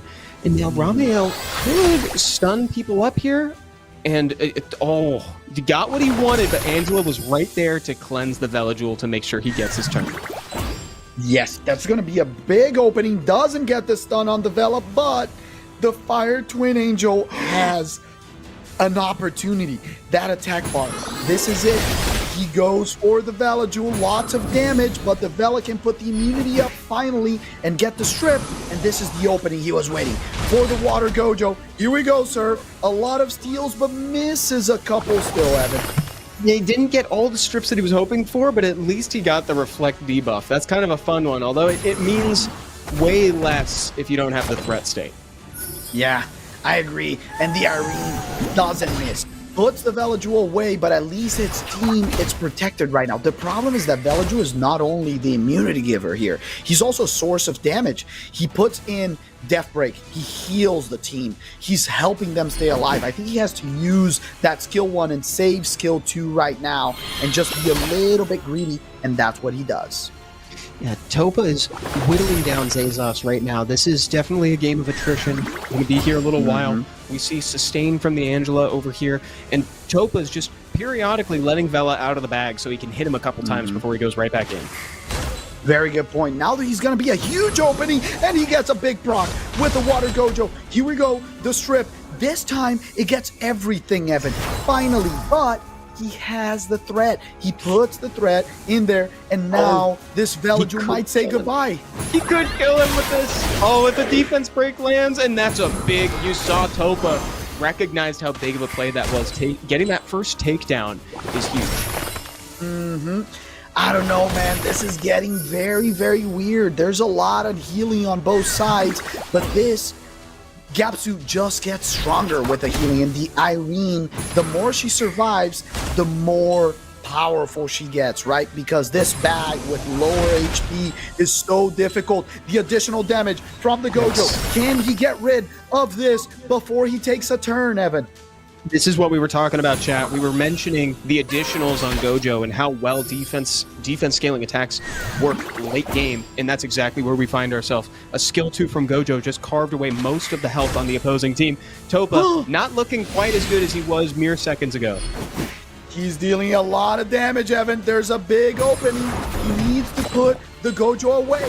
That's what he does and gets it. But the Angela is starting to pop off. It is a 3v3, my dear friend. And I don't know if Topa is going to survive the healing of this Angela. Zazos starts smiling. Yeah, he knows that victory is potentially close at hand here. Topa's locked in because the tides have turned. It's like he is not as in control of this as he once was. This game is very, very open, Evan, because this Fire Twin Angel, even though it's playing against a Gojo, oh, this Brock might be locking it. There we go. The Gojos, they really want this win. Here we go. The Chandra has a turn immediately after this, so he can take the unit down. There he goes, almost kills him, but the attack bar push is going to be huge. The damage is not enough from Topa. And with this, Zazos is taking it home, and we're getting a game 3, Evan. No, dude, we got the second Gojo I'd win of the night. This is crazy. He has done so well for Zazos. The Brazilian Dream. Excellent draft. Once again, a match of details. Both of them picked units in such a methodical way. The Irene pick, the counter on the Gapsu. But we got to talk about that Gojo. The later the game got, the combo with the Angela was so oppressive. And if you think about it too, it's like you're saying, he scales on defense, gives himself the defense buff. Angela's there to cleanse him, give him the heal and a shield. It's like that thing is taking so little in terms of damage. Like, it's almost like a canon Gojo. It's like canonically accurate Gojo taking like no damage. Agree. And by the way, a tip for people at home: whenever you see a Irene and then some immunity on that side, like the Fire Twin Angels, Gojo just becomes that much stronger, right? Because you not only strip, but you steal those buffs. So it's such a good unit into, you know, buff givers that are very impactful on the other team. Oh, yeah. Oh, and look at that, man. Right where he belongs. Gojo's sealed in the box. Look at that, dude. It's season 2 JJK all over again. Right in the free band phase. He's going to stay there. That's great. Hey, no spoilers. I'm on season 1 still. Look at this chat. Shame, Evan. Oh, dude, my God. It's been out for years. I work a lot. It's true. It's true, man. Well pre-banned, and Zazos locking in the Oliver early. Yeah, it's beautiful. What a game by Angela. And now the Oliver first pick brings that 33% speed lead. You know, the reset, the control, and the response. Ramayo and Jedi is very quick. Does he bring the Sekhmet side by side? And yep, quick slap. The Sekhmet was excellent in game 1. So I really like what Topa is doing here. And Sekhmet has not missed. Like, you know, I feel like there's always that talk about like Sekhmet kind of throwing because she misses the increased cooldown time, but we haven't had any of that today. Evan, can you say that like 10 more times so my Sekhmet hears that? Because I'll tell her. Yeah, she needs some notes. I'll make sure she hears me. I'll send it in writing. I'll send a private message in Summoner's Word. Send it in chat. Maybe she reads chat. You know? I'll write it in all caps so it's loud enough that she hears it. That's great. Yeah. Topa, wow, dude, bringing back the Double Twin Angels, the Irene in that 4th slot. Gotta say, you know, Topa is locked in for this. This is a really important game, and I think that he's feeling it. Yeah, and I'm curious if Chad agrees, and you as well, Evan. Doesn't this feel like old meta versus new meta? You know, the holy trinity of Oliver, Miles, and Rakuni versus the new meta of Double Twin Angels, Sekhmet, and Irene. How cool is to see, you know, the clash of two metas. And oh my God, he brought back the Minato. That was the single-handed responsible for him to make it that far in the America's Cup. He's putting his trust on it. That's so cool, actually. I love seeing the Minato played in here. Love what you said about the clashing of the two metas, you know, because it's like those first 3 picks, even Chow, it's like these are kind of old school picks versus the new school in terms of like season 33 versus like season 31-ish, 30, you know. This is a great draft that shows different parts of Summoners War history facing off against each other. So, Seppi, who do you ban? I think that's a must ban on the Ciara. I don't see that thing going through, you know, and the Chow right here versus double fire units and getting through a lot of buffs, right? Because he ignores with his second skill any of the damage reduction effects had to go. So beautiful bans on both sides. This looks a little bit like a strong match for Zazos, but I think it can go either way on it. I think so too. Given enough turns, we'll see how this plays out. But if Miles keeps proccing into damage like that, it might be faster than we think. Now the Water Twin Angels are here yet again to do some AoE stuns, not even bothering for the defense break. I agree, man. This is very interesting right now. He can protect the team. He can be a little bit more aggressive. And little by little, he'll have to. Oh, he gets the proc. He gets the best of both worlds. And the Rakuni gives so much sustain, right? If you compare both teams, Topav is lacking a lot of sustain. So if this game goes late, it's very good for Zazos. If Topa has the opportunity to open up some Death Break and deal damage, it's very good for him. You know, chat said it. They're talking about it a lot. They're valuing that Minato a ton, and I do too. I think if given enough time, it could pop off. The only thing is, you know, the bag. The bag also could at least delay having to deal with it. Yeah, I'm loving the Irene. I wish I had that unit. Thinking about it for the anniversary event, and now the Minato. Skill 2 puts a threat. It's like, you got threat, I got threat. Everyone has threat over here. Who would have thought of this, Evan? People used to make fun of threat state as a, you know, a buff that was only on our beautiful Ophelia, which, by the way, I've used a lot in RTA, but right now, the Miles has the opportunity to strip all of these buffs and stuns. That was real good. Yeah, we used to do the Ophelia, vote for Ophelia for threat state. Remember that? That was something else. That was real funny times, man. That's great. And now, here it comes back one turn away from the impactful skills on Irene.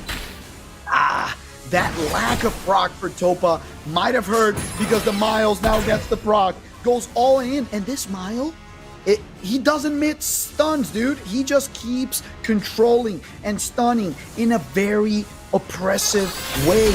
Right now, he has the opening to try to finish it up, and if he finishes the Irene, that might be the step that takes him closer to the summit. Truly. Yeah, his Miles is doing good work this time.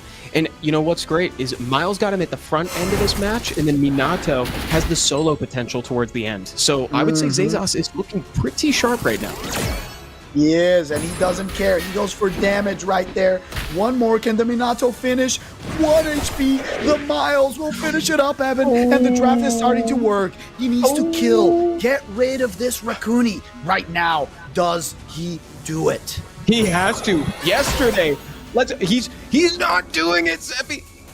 One more opportunity. Here we go. The Fire Brother. He says, stand by, Ramael and Jediah. Leave this to me. Can he get it done? No, he goes for the Minato. And one more opening for the segment. Is the reset coming in and the damage? What? This was greedy. This was kind of greedy. What is should have gone for it. He was too greedy. He thought he had the damage on the segment. Zazos has a side smile with this. The Minato will get out of that stun soon. And then how do you deal with it? The damage is coming in. How do you deal with this unit? He's starting to get very happy. Can he kill it? Now. This is the moment. He needs to get rid of the Rakuni. He has to. Man, this is the 4th opportunity he's had to get rid of this Rakuni, and that is the magic number apparently, because now that was the thing that was going to throw this all into flux, but this is still not looking great for Topo because there's so much control and damage on the side of Zazos, and that Miles keeps proccing. Yeah, the Miles has been the MVP, my guy. You called it earlier. The Minato right now can finish this match. Can it do lots of damage? The Death Break comes in, and he has the opening for the Miles to finish up. The Fire Twin Angels, the reset from Oliver, late right here, can control everyone. Zazos once again showing the Minato pick and it being the difference maker. This proc doesn't matter because everyone has no cooldowns on the other side. Wow, dude. Oh my god. This is like real good. Wow. And he smiles. The Miles to finish up. Ramael and Jediah. It is a 3v1. The segment can't do anything else. And Zazos takes it home. And it's a win. 2-1. Man, Zazos really pulled it through there. Great pick on the Minato. That was incredible. Plus the extra 2 points there for Undergods really mean a lot. Also, you know, I think it's coming through. Chat is coming through on chat. I think we said that he missed the opportunity to do it, but it was that he was forced to. I didn't see that he had threat state on, but that makes a ton of sense. So thank you, chat. Thank you for clearing that up. Thank you. That makes me feel a lot better because that makes a lot of sense that we missed the threat state. Man, Zazos, folks in chat just said it too. Zazos is him though. That was a great draft, and that also shouts out again how important that Minato was. I agree. The Minato was just so hard to get around.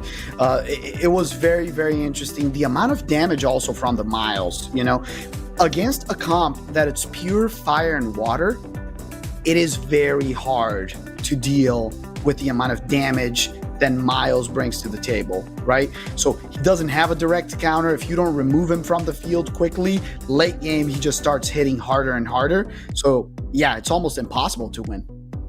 And look at that, dude. There's the game. There's the game, man. Like that's the one, dude. Great job. Great showing from Zazos. Keeping it going for his team. Undergods kind of performing like GLHF now. Cool. This is it. 2-1 and 2-0, Evan. They're dominating and recovering. Right now, they're that close. So we started, just for the chat to remember this, with Undergods at 15 and Tears at 19. Right now, Undergods got 4 points, so they're at 19, and Tears got 1, so they're at 20. So they're only 1 point away. This next matchup might flip things over, and that's what's so exciting about the Summit. Everything can change with one detail, with one match that you win, even if you lose the whole matchup, right? Yeah, dude, this is it, man. This is the time to show up and get those points. And that's exactly what Undergods are doing right now. I'm very impressed with their performance so far. I can't wait to see what they do in this third game here, because I feel like I've gotten spoiled with these matchups so far, Seppi. Like, it's, again, SWC matchups. Seriously. I agree with you. And I'm going to put a word out, to the universe so things happen. I hope we get to see Topav and Zazos once again in the America's Cup in Brazil this year for SWC. These two guys are incredible, excellent drafters, impressive players. So it is a treat for us to get to watch them today. Man, and look at that. Just like that, we're going into the next game. We got Pandaike versus Absy right now. Pre-bans already out. We got Woonsa as well as the Pater in the pre-ban. Yep. And Pandaike knows Absy's style. He's kind of like Rhino, the kind of player that is very creative, does a lot of different things, but starts with a 33% speed lead from Oliver. Very meta pick. Let's see if Panda goes into a more reactive bruisery style, or if he chooses to go into turn one. I'm going to pick a speed lead, which is what he does, with a more 24 and the Etna AoE Death Break stuns choice. Well done. Let's see how Absy replies here in the second and third pick. Pandaike giving us a big smile right now. I can't tell if that's nerves or confidence right now. That's a very good comment. Are you a psychiatrist? That's very good. Thank you, man. I'm feeling the heat like everybody else is right now. Absy with two picks that we haven't seen all day today in the Light Twin Angels, as well as a Lima. Yeah, Light Twin Angels that, a friend of mine calls them MAG, Miruel and Grisaya. So we're trying to get this going, chat. Please go along with it. This friend of mine, he needs support, Yes, in this endeavor. Please. Seppi's friend would like help in this endeavor. It's the shorthand is way easier. It's like Ramael and Judaya. That's Raj, right? Raj, it's like easy. Exactly. Raj. Instead of Miruel and Grisaya, MAG. And how many syllables is that? It's too many. Absy stealing away this Yara, which would have been a great pick. And now he picks one of my all-time favorite units, Tiana, the unit that just takes buffs away without touching you. So with the last pick of Velajul, this tells me that Pandaike is like, that Tiana is not going through, my friend. No, likely not. That's a cool pick from Absy. So now that the drafts are set, Seppi, who do you think has the advantage? I think both are great picks. They need to hit the ban right here. So the ban needs to be on that Gianna, and I called the Tiana. You know it. So the thing is, he picked the Tiana because the Tiana is a great counter to the Heigang, right? Because she not only strips, but she increases attack bar, so she's able to get through the Heigang passive. But right now, turn one, goes to the Etna, she AoEs, she has the opportunity to just get a big stun right here. I think he has to go for the Lima, and He goes for the Angel for the kill. He's going to have a lot of protection, and he's trusting that he can get strips both with the Moor and with the Hagen, Gavin. Yeah, and kind of an unfortunate proc for the Oliver there, just because there's not a whole lot you can do on your turn with something like that, and now it's kind of shifting the table a little bit, shifting the odds in the back end. Man, the Light Twin Angels are so close to going away, and Lima really wants to save them. Yeah, I was going to say that was a little bit greedy on Panda's side to just go for the AoE, but he has the strip with the Hagang. He gets it with the stuns, full control. Great ban.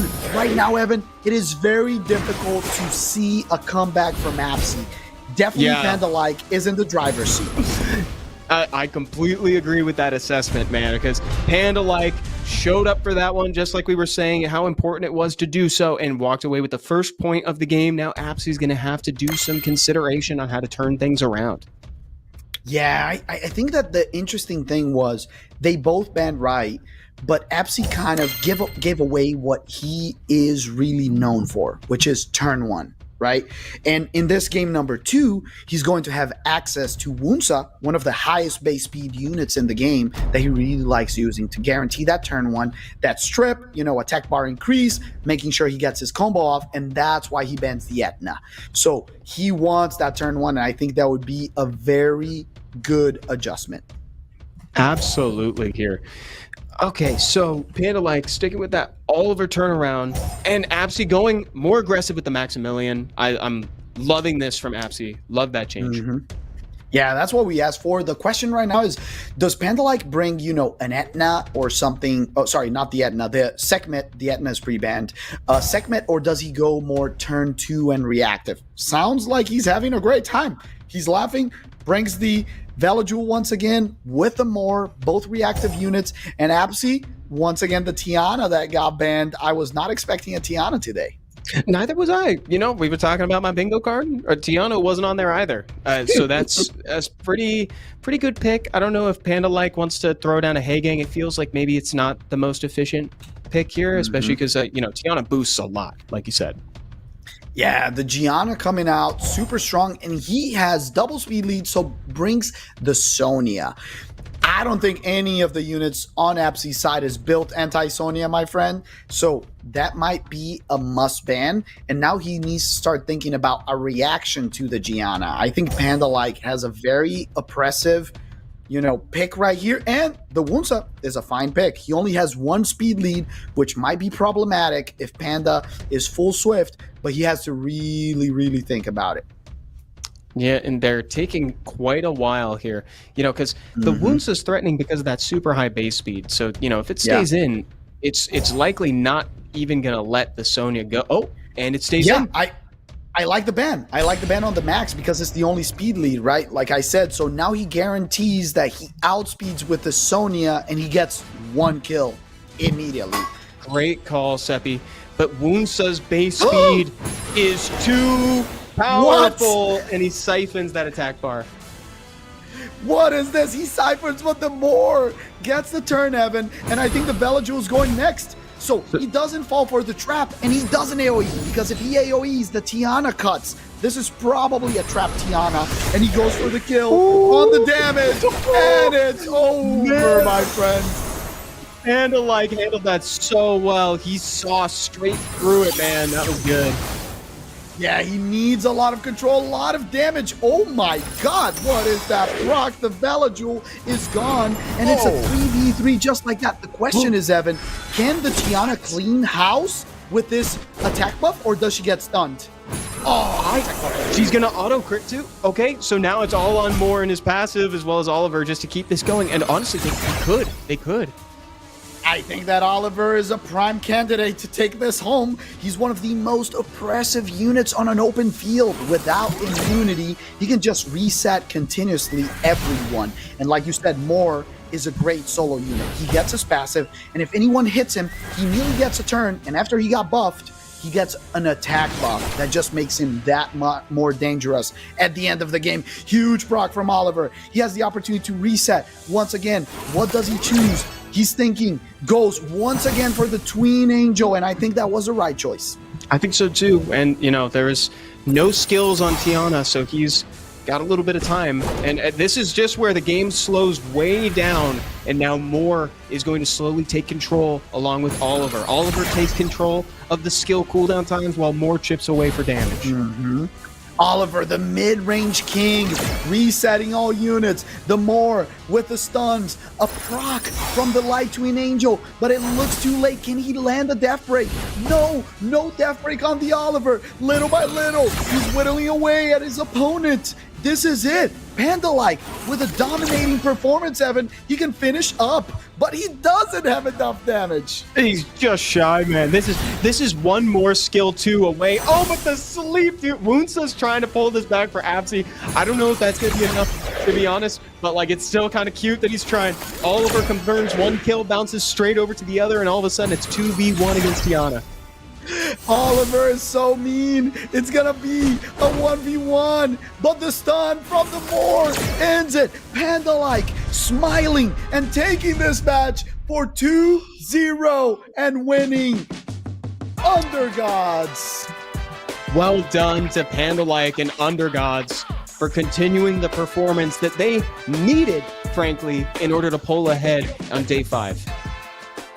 Wow. What a match. I just want to say I love these guys. This was so much fun to watch, man.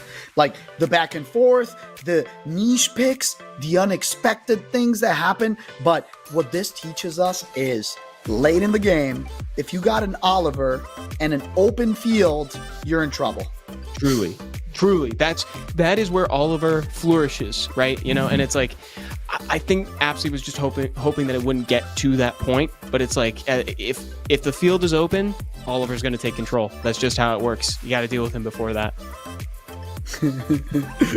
Yeah, man. What a beautiful match. And this is making things even more interesting, Evan. This 2-0 brings Undergods above of tiers. Now the pressure shifts. What do you think is going through the whole team's mind? Do you think people are getting together, trying to strategize what to pick and ban in these following matchups? They must be, right? Because that's what I would be doing if I was in their shoes. I would be tripping still. It's I wouldn't be taking these for granted, right? Because now you've done a great job and you've gotten the 6 points that are available to you thus far, but it's you still need to maintain that advantage. Very, very good point. And now we're getting, selfishly to my favorite player of the day, Rhino. I love people that play off-meta stuff that they're I don't care what everyone's using. I'm going to do my thing. And this guy is a prime example of that. So this matchup is going to be really fun for people like me, like to see, creative picking and team building. I really hope he brings some volatile, aggressive turn 1 comps that can make games last 45 seconds. Yeah, and if I know one thing about Rhino, it's that he's going to want to skew towards exactly that archetype of play. I hope he's not going to give up on it in this day. I imagine he won't, because it seems like he and his account are both built for it right now. So I'm really looking forward to this. Maybe Rhino has what it takes to get a full win on the board for tiers right now, Seppi. Very, very good point. And right now, we're at 6 points for Undergods and 1 point for tiers. So they're at 21 and 20. This puts them super close to the goal of reaching the playoffs, right? And both teams are really thinking of, we need to show everything we got. We need to win these 2 next matchups to get there, right? So I just imagine the rush of emotions and strategy coming through their minds. And yeah, really, really exciting time and cool to see not only, each game's development, but how people adapt to them and the team strategy that goes into this. And that means that these next 2 games are extra important for Undergods, because if they're sitting at 21 right now and 24 is the number to kind of get in, it's that they need to surpass that. So it's of the utmost importance right now that Dark Garchomp put his best foot forward here if you're on Team Undergods. But Rhino has a big chance here to get tiers their first full win of the day and walk away with 2 points. Very good point, Evan. Rhino is at 1 win and 2 losses so far in the tournament, and Dark Godchomp is at 0 and 2 for the full match. So both of these guys have something to prove. The question is, did they prepare for each other? Do they know what is the style of play from each one of them? Dark Garchomp right here trying to see, will he go for the strategy of fully countering, cleave, lots of damage, or does he bring, an outspeed, aggressive, I'm going to show you my swift unit style? It's a good question. I'm interested to see what kind of defense Dark Garchomp puts up here, because Rhino is really hard to play against. Dark Garchomp locking in a speed lead first and pre-banning another. There's 3 speed leads accounted for right now between the pre-ban phase and the pick ban. So it's like, I think the mission here is just to try and deny Rhino as many fast options as possible. That's a very good read, man. Yeah, the love and hate for speed leads is clear, and Rhino says, that doesn't worry me. I'm going to pick 2 very high base attack speed units that have no speed lead. The Etna with the 119, one of the highest in the game, and then the Cookie bringing in speed buff, attack buff, a lot of aggressiveness to try to nuke something out of this. Does Dark Garchomp just react with counters, or does he react with, I'm going to cleave you back? And the Poseidon is a very unexpected pick. The Fire Robo is very interesting because he counters extra turns and procs from Bio, but I don't know if he's going to be alive to do that. I don't know if he's going to live long enough, nor do I think there's going to be too many opportunities for it, because both of so Pontos is traditionally a violent unit. Amduat, not so much. Mm-hmm. Yeah, the Amduat, and we know the Amduat from Rhino, is a crit damage Amduat that hits like a truck. So, I don't know. He might be getting cloven, and he brings in the brother, Triton, another high base speed unit to counter this. Very interesting. I like the Triton pick. I like the secondary speed lead. I just don't know. Is this a Swift Robo or like a Swift Poseidon, and we don't know it, and he's just planning on outspeeding and reducing attack bars? I think that's the only thing that I would expect out of this. Yeah, I think that's probably the play. Well, I'm excited to see how this performs in game here. Is it denying attack bar? Is it like, I'm going to cleave you instead? The only thing is Dark Garchomp doesn't really have any defense break. He's got a lot of sources of control, though. Everything pushes back attack bar to some effect here. So let's see. Wow. Rhino valuing the Poseidon. Poseidon, Ben, there's something we don't know about Poseidon. Tell us, chat, because I was very surprised. Yes, Evan, the only source of death break he has is throwing it back with the Triton. So it's going to be interesting. The Triton taking turn 1. You have a Vertihill on the other side. You still have to go for it. And no counter, but also not efficient enough. She puts in, and now he needs to strip with a Fire Robo and get rid, but he misses it and gets counter in the face. Here he goes. Lots of damage with this Amduat. Oh my god. Oh, and the double seal on there too. Stunning the Robo, securing the kill on the Ciora early. Well done, Rhino. Wow, what a big damage. And the Etna right here shining with that attack buff. Lots of damage. The Vertihill, it's going to do so much versus 2 wind units and a stun fire unit. I kind of really liked the adaptation from Rhino of just shifting, bringing that bird that is a hard counter to everything that Dark Garchomp had, and not just sitting on turn 1. Yeah, I agree. Rhino taking turn 1 away from Dark Garchomp. You think about it from a pick ban perspective and having to play around Rhino, who's traditionally kind of a tough player to play around, right? Maybe Dark Garchomp was trying to open things up, put an AoE silence down. He had 2 instances of silence. I think the Robo was a little bit misdrafted. I don't think it was the place for it, but what do you think, Seppi? I agree with you. I think this Robo was lost. I think this Robo, he is not a reliable strip source against Adriana.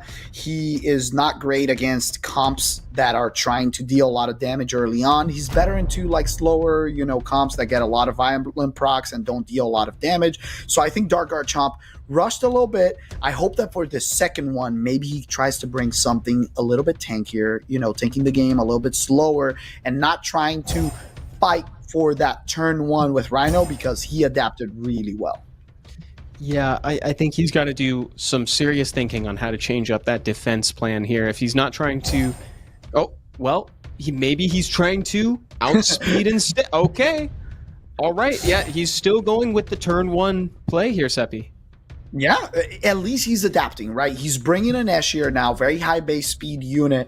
Does he bring once again the Poseidon, which, by the way, Rhino, please just let it through. I'm very curious about this thing. Like, how's this thing ruined? Why are you so afraid? Oh, he's and got now a he brings different the robo. wind. But the wind robo makes more sense It because makes now way this more might sense. be a swift unit, and against a water unit, you have a higher chance of stripping, right? So I kind of like that, versus the Etna and all of that. Now let's see if he has enough. The Amduat coming out, which is a very good mid-range unit, and the Verd, once again, he's basically repeating the end of the draft because he doesn't need to worry. But this is a good last pick. The Chiwu with the glancing hit, hard counter to the Vertihill and to the Etna. Does he just ban the speed lead? And he does again.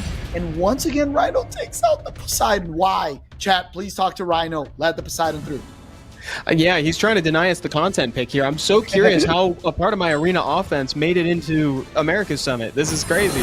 So Dark Garchomp showing that he can take that turn 1 still when he's got that speed lead. And he misses the glancing on Verd. Ooh, that hurts a lot. The Verd gets it, and now he gets the protection. But the Wind Robo has an opportunity to cut in. Does he manage to strip everything? This is the moment of truth. Are you better than your brother? He gets not enough. Very little. Very 3 immunities to stay on, and the crazy damage on Oliver goes down, and Dark Garchomp is looking at it and it's like, dang, I tried. Rhino with lots of damage. There's not a lot of sustaining because he already used the heal and the speed buff, and the Etna is gonna eat him alive. What a great unit. Little by little, Rhino doing damage. I kind of really like how he shifts from high volatility, turn 1 damage to, a Vertihill and an Amduat that are great units to stay on longer. A little bit of an opening into a Robo. Can he get stunned into everyone that matters? He gets 2. That's pretty good. I'll take that. 2 out of 3. 3 big booms from the Wind Robo. Only 2 stuns came out of it, though, unfortunately. He is performing better than the Fire one. I'll give him that. Yeah, I agree with that. The Vertihill continues to be a nightmare to deal with. And right now, the Adriana, here it goes for the heal, sustain, and I got a compliment. This Etna is surprisingly tanky. It didn't, I don't know if it's the Escher that is not dealing a lot of damage or she's super tanky, but she didn't, suffer a lot. The Vertihill is going to cycle in. Oh, the Chiwu says, wait a moment, hold it. Hold it. Stop everything. I have something to say. And he said that's what Dark Garchomp needed ages ago. But unfortunately, that's not the case. Seppi, I don't entirely disagree with what Dark Garchomp brought to the table, but unfortunately missing that glancing on Verd early really didn't do him any favors.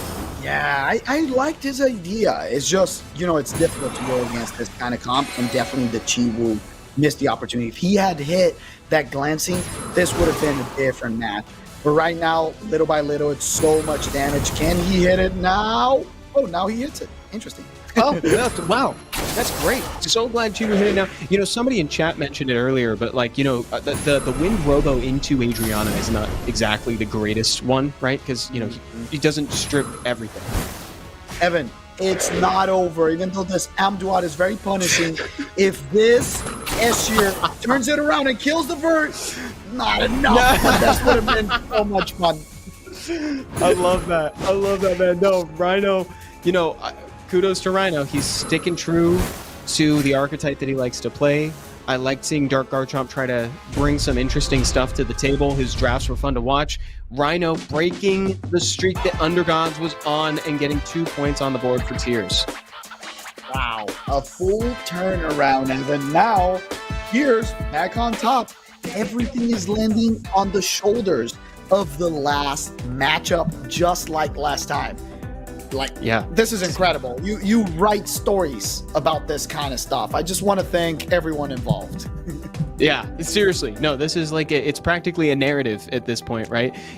Also that shows kudos to both of those guys again. Rhino showing how comfortable he is playing the team that he's in too, especially when he had turn 1 taken away from him both times by Dark Archomp, and that he was undeterred, Sebi.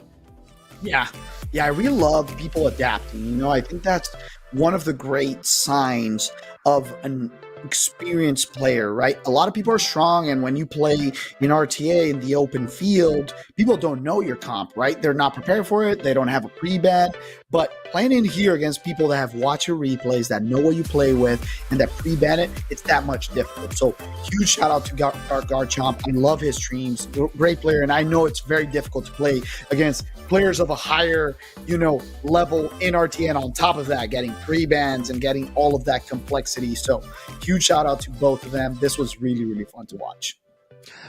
Here comes the last match of the day, Seppi. So this is going to be a big one too. Stay Hive versus Lordo. So Stay Hive, another SWC participant. What are your anticipations for this? Wow, this is an interesting one. We have, an SWC player in Stay Hive. He's at a 66% win rate, very, very strong. And we got a surprise player in Lordo. I really like his playstyle. He also has the exact same win rate. So we have both players going against each other with the same 66% in here. And he is very adaptable. He reminds me a lot of Zazos in his playstyle, leans a little bit more bruisery. So we might be very surprised if he manages to slay one of the SWC, strong players. But I'm expecting a very close match. I'm expecting a 2-1 either way. It's like you said, man, within the realm of the summit.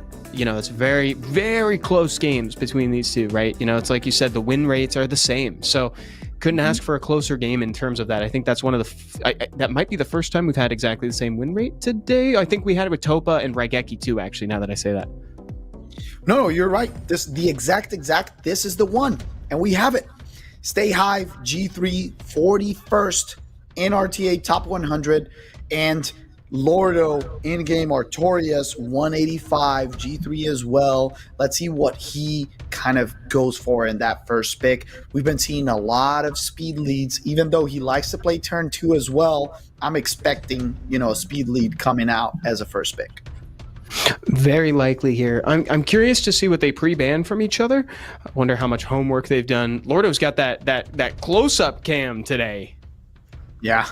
Yeah, he likes to play with a Vanessa, Artorias, and he pre-bans the Tion Lang to not have to deal with a hard counter to a tech bar gain, and the Miles gets banned on the other side. I could see Artorias bringing up, the Vanessa that I mentioned, the Miles is banned. He also loves picking Acroma, Juno, and Angela.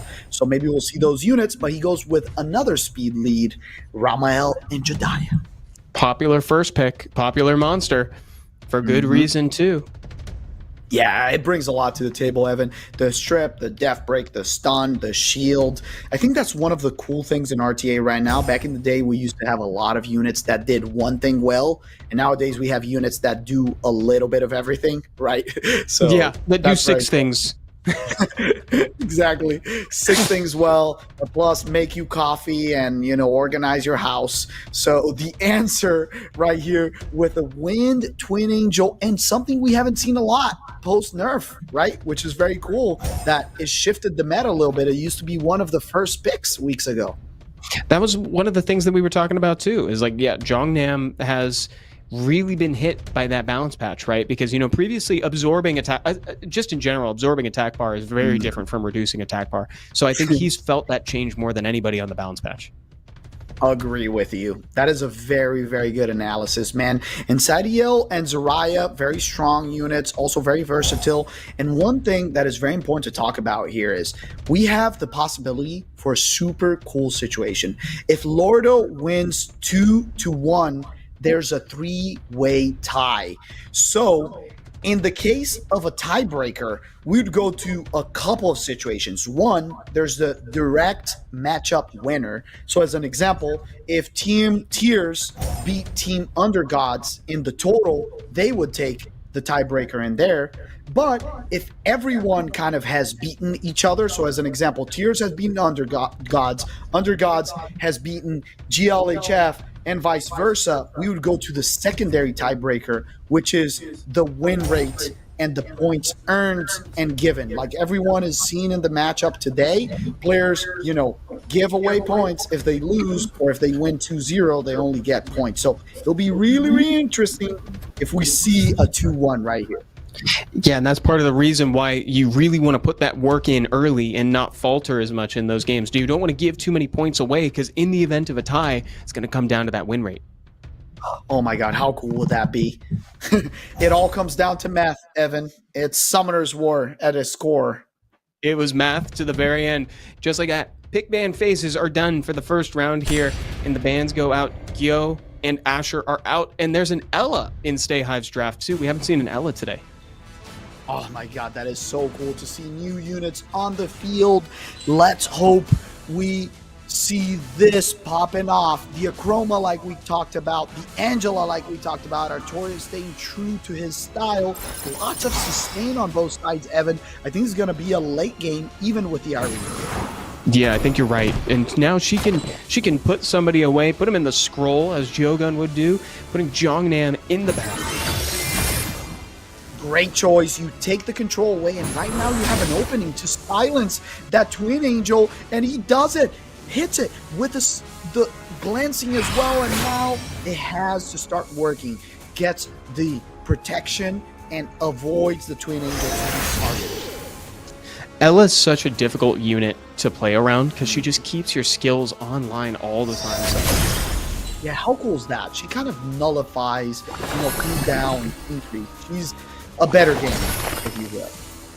She is. Yeah, she's real good, and I like that tech on the side, so she's good up against especially some of the rising stars and the Twin Angels that put things on cooldown, so she can sometimes help with that, especially because of her fourth skill that ignores cooldown buffs. Very good point. And I think right here, finally, Jongnam with a lot of damage and a lot of healing. The stuns coming out. The Acroma obviously unaffected. If people at home remember this unit is immune to all debuffs in the game. She's so unique, and I don't know if people in chat know this as well, but also she's a unit that only needs 7 Devil Mons to be max. Like, you pull an LD5 plus you don't even need to dump a bunch of Devil Mons on her. That's like a dream. Compare that to a Kamamir who's 15. Yes, a nightmare. If the chat thinks a Chamomere needs a buff, please put 1 in chat. If you think it doesn't need a buff, put 2. Yeah. Oh man, look at this. We went on a whole tangent about those Devil Mons, and not a lot has changed in this game. But like you said, we're kind of in this one for the long haul. Yeah, it feels like this one, if people have watched boxing at home, it's more like a boxing match. You're going through the rounds, getting some punches in, waiting for the opening to get a knockout, and he's trying to target this Acroma similarly to what we've seen in the past, but I think there's a high damage unit missing on his side, right? Generally, when you're playing against Acroma, you need a Miles, you need a Molong, like those, a Dom, some kind of unit that really takes a big chunk of damage off of it. And if there's 2 Acromas, you need a Garo. Wow, that was nice. That's pretty good. Yeah, this is a really slow and steady game here. The game plan for Stay Hive is probably just skill 2 from Jongnam. Take out the Acroma from nowhere. Yeah, it looks like Stay Hive is in a good path, though. The Acroma, little by little, is losing HP, and the healing, I don't know if it's going to be enough, because this Ella is just so strong, Evan. Like you said, the cooldowns keep coming back, especially when you're pairing her with a unit like the Twin Wind Angel, like the Wind Twin Angels. It is so difficult to deal, and Artorias saw it coming, and he's like, I'm done. Can't deal with the Ella, can't deal with the Twin Angels. That is so rough. 1-0. Even though very little had actually, very few monsters had actually, gotten so close to being taken down. I think the writing was on the wall. I almost thought that Lordo had DC'd. He was so still. It turns out he was just locked in. Mm-hmm. I agree with you. It is so interesting, and I kind of love the pairing. Stay Hive bringing in the Ella plus the Zadiel and Zarya, like that was really cool. The damage, over time, since you have all of your skills available consistently, and you're giving your team the big advantage of having all of those buffs on, plus the shield, plus the protection, and then the control from Jongnam. I think he managed to hit a really strong balance. Yeah. It's so hard to make moves in that way. So Lordo's going to have to change things up pretty much completely going into this game, at least for me. I think I'd love to see something different. Pre-bans out. Ella. Great That is call. not surprising. Not surprising at all. Definitely not surprising. That was the thorn in his side the entire game. I completely understand that pre-ban. Yeah, and the ban on the Oliver on the other side, interestingly enough, to not have to deal with that cooldown reset. That's one of the things I really like about Stay Hive, actually. He's very adaptable, right? Like, you want to play long and steady, you want to play survivability, I got you. You want to play CC and turn one, he can also do that. Now, Artorias is a little bit more comfortable. Remember, I had mentioned the Vanessa Miles that he loves. The Death Break, into the damage, the speed lead, and let's see if he brings in multiple Twin Angels on the side of Stay Hive. Yeah, he's taking it. Oh, multiple Twin Angels incoming, Quad Angels on the board, and he's bringing the Jongnam back because honestly, it did great last game. I mean, we were kind of looking through it through Ella colored lenses, right? So it was a little bit different, but I still think it worked well for him. Yeah, I agree with you. This is the opportunity, to make that three-way tie. Torius Lordo needs to win. Right now, he brings the Gio, which is a unit that every time you use an ability with a cooldown, she gets a tech bar. She's very annoying. And finally, Xingje. I've been asking for this unit the whole day. Thank God it shows. It's been games, man. It's been games and games and games since we've seen a Xingje. I feel like we saw him right at the beginning and then never again. Exactly, like people are drying him up, and Eureka, not last pick, like we're used to see Eureka in the slot on the other side, and a Juno very quick, which means, honestly, I think they're going to do the double back of, sir, I've been the Juno, you've been the Eureka, let's not deal with this, and let's just go, straight up 4v4. Yeah, we've done this song and dance before, right? You see it? Yeah, so he was like, okay, I get it. We'll ban it. It's fine. I'll take it. A gentleman's agreement. Huzzah. I love seeing that. Exactly. Here we go, guys. Game 2, match point. First Stay Hive here. Lordo's got to turn it on again for Undergods. Yeah, the pressure's all on him. He goes on the stun and gets it on Jongnam Evan. Beautiful stun. Now he has to pray for no proc. If he uses skills, there's going to give a turn for the Gio, but she doesn't. She gets cut by the Tian Lang. He gets a double stun. Very powerful. Now she has the opportunity to put the Karma, which if a skill is used, there's going to be a lot of drain in that HP. And also a tax on the max cooldown time. So it's like if you burn with a skill, then you aren't going to be using that skill for a while. You're going to be missing Ella even more. Let's say that branding goes out on the Monkey King, but Vanessa is not one to stay put under stun. Very good point. The Monkey goes for damage. He doesn't get the full 50% attack power increase because there's a Tian Lang on the field. He can open up that Death Break and the stun on top of it. That is so big, Evan, because this is the main source of damage to get rid of this Twin Angel. Now he has probably to just attack and pray for a proc that he gets, and he can just pop his whole team right now with speed buff and take away, gain advantage, getting that huge, slow Stay Hive in the driver's seat. Oh, man, you could tell Lordo was not pleased with that. That was a big swing for Stay Hive. That's pretty good. Dude, there's like 3 different types of procs, and he quits! No! That quickly, the slow and the speed buff were too hard, and with that, Stay Hive not only wins, but takes his team to an incredible point total. Wow, Stay Hive. We told them, got to turn it on day 5 of the Americas Summit, and that's exactly what he did, getting another win for Tears. Wow. Evan, if I'm not mistaken, that takes Tiers to 24 points, exactly the same amount as GLHF, and classifies them to the playoffs, kicking out Team Boladao at 23 and Undergods at 21. Oh, dude, you might be right, actually. I'm very curious to see, because if we end up having a two-way tie, then, we might have to do a direct matchup here. But we'll see. We're tallying up the points in the background. Those were really quick highlights because all things considered, the first game was kind of long, but they quit out early. Second game was super fast. Yeah, in your defense, I'm not a PhD in math. Maybe I got the numbers wrong, but I think I hope you're the right, chat though. is keeping track for me. So I'm thinking GLHF and Tiers making it is pretty impressive. A lot of shifts today, unexpected results, and especially very cool drafts and a shift in the meta. Truly, yeah. Well done from all these players. Like this was a really fun day to watch for the Americas Summit, Sebi. Yeah, I agree, man. I just wanted to thank all of the players and especially the esports team, SWC team, also organizing this and having the idea of bringing up a team-based RTA competition.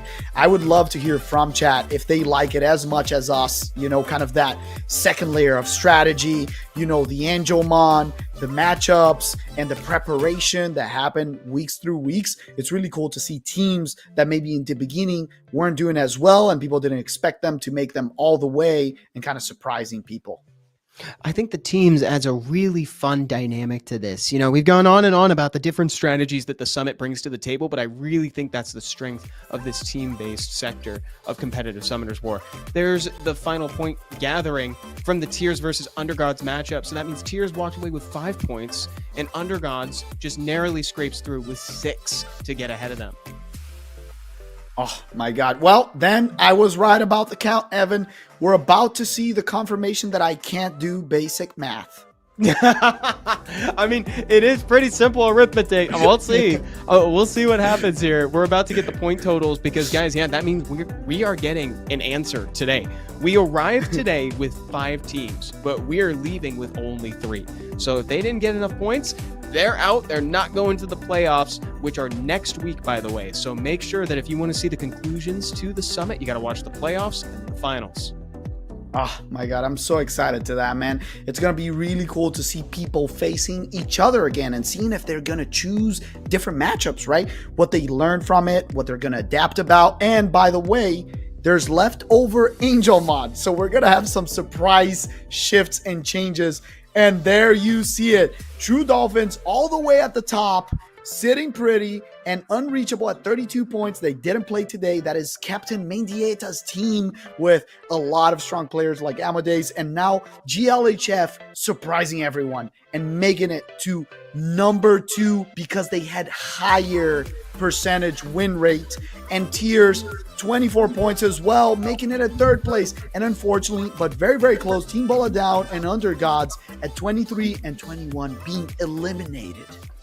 But it was so fun to watch them play. And yeah, like you said, GLHF had the stronger win rate, so that secures them the 2nd position slot in that. And just like that, we've got our top 3. So I want everybody to remember that the playoffs are next week, same time, same place. So make sure to come by and watch the build up to the conclusion of the 2025 Americas Summit. Before we go, though, we've got one more coupon code for you guys. We've got 2 wind attribute scrolls. Be happy RTA time. Oh, that's beautiful. Please get that and 2 wind scrolls. Maybe you'll get that Dom like I did today. Maybe a Diana or a Jingjae, or even better, a meta unit like the Etna that we saw killing it today, or the Oliver. That would be dope. Or maybe wind twin angels to go with your fire and water ones that I'm sure that you have. I have only the wind ones, actually. I wish I had the fire and water. I'll take that. I'll take any of the 3, to be honest. And I just wanted to thank everyone right here in chat for being with us, throughout this tournament. It's very amazing, not only to get to see this level of play and kind of different style, but getting to feel the energy from everyone there, how positive, funny, and kind of, exciting it is. So appreciate you all in chat. Yeah, you chat. Seriously, thank you for showing up, watching all the days leading up to the playoffs and the finals, respectively. Again, starting next week. There wouldn't be a tournament without you guys here, so we appreciate having you guys watching the show. And Seppi, this has been so much fun, man. I love getting to cast with you. As well, man. Yeah, this is amazing. Thank you so much for inviting me over. And yeah, it's been such a fun time. And I always feel like I learned a little bit more about RTA watching all these high level players. So hopefully tomorrow I won't drop. Yes, hopefully.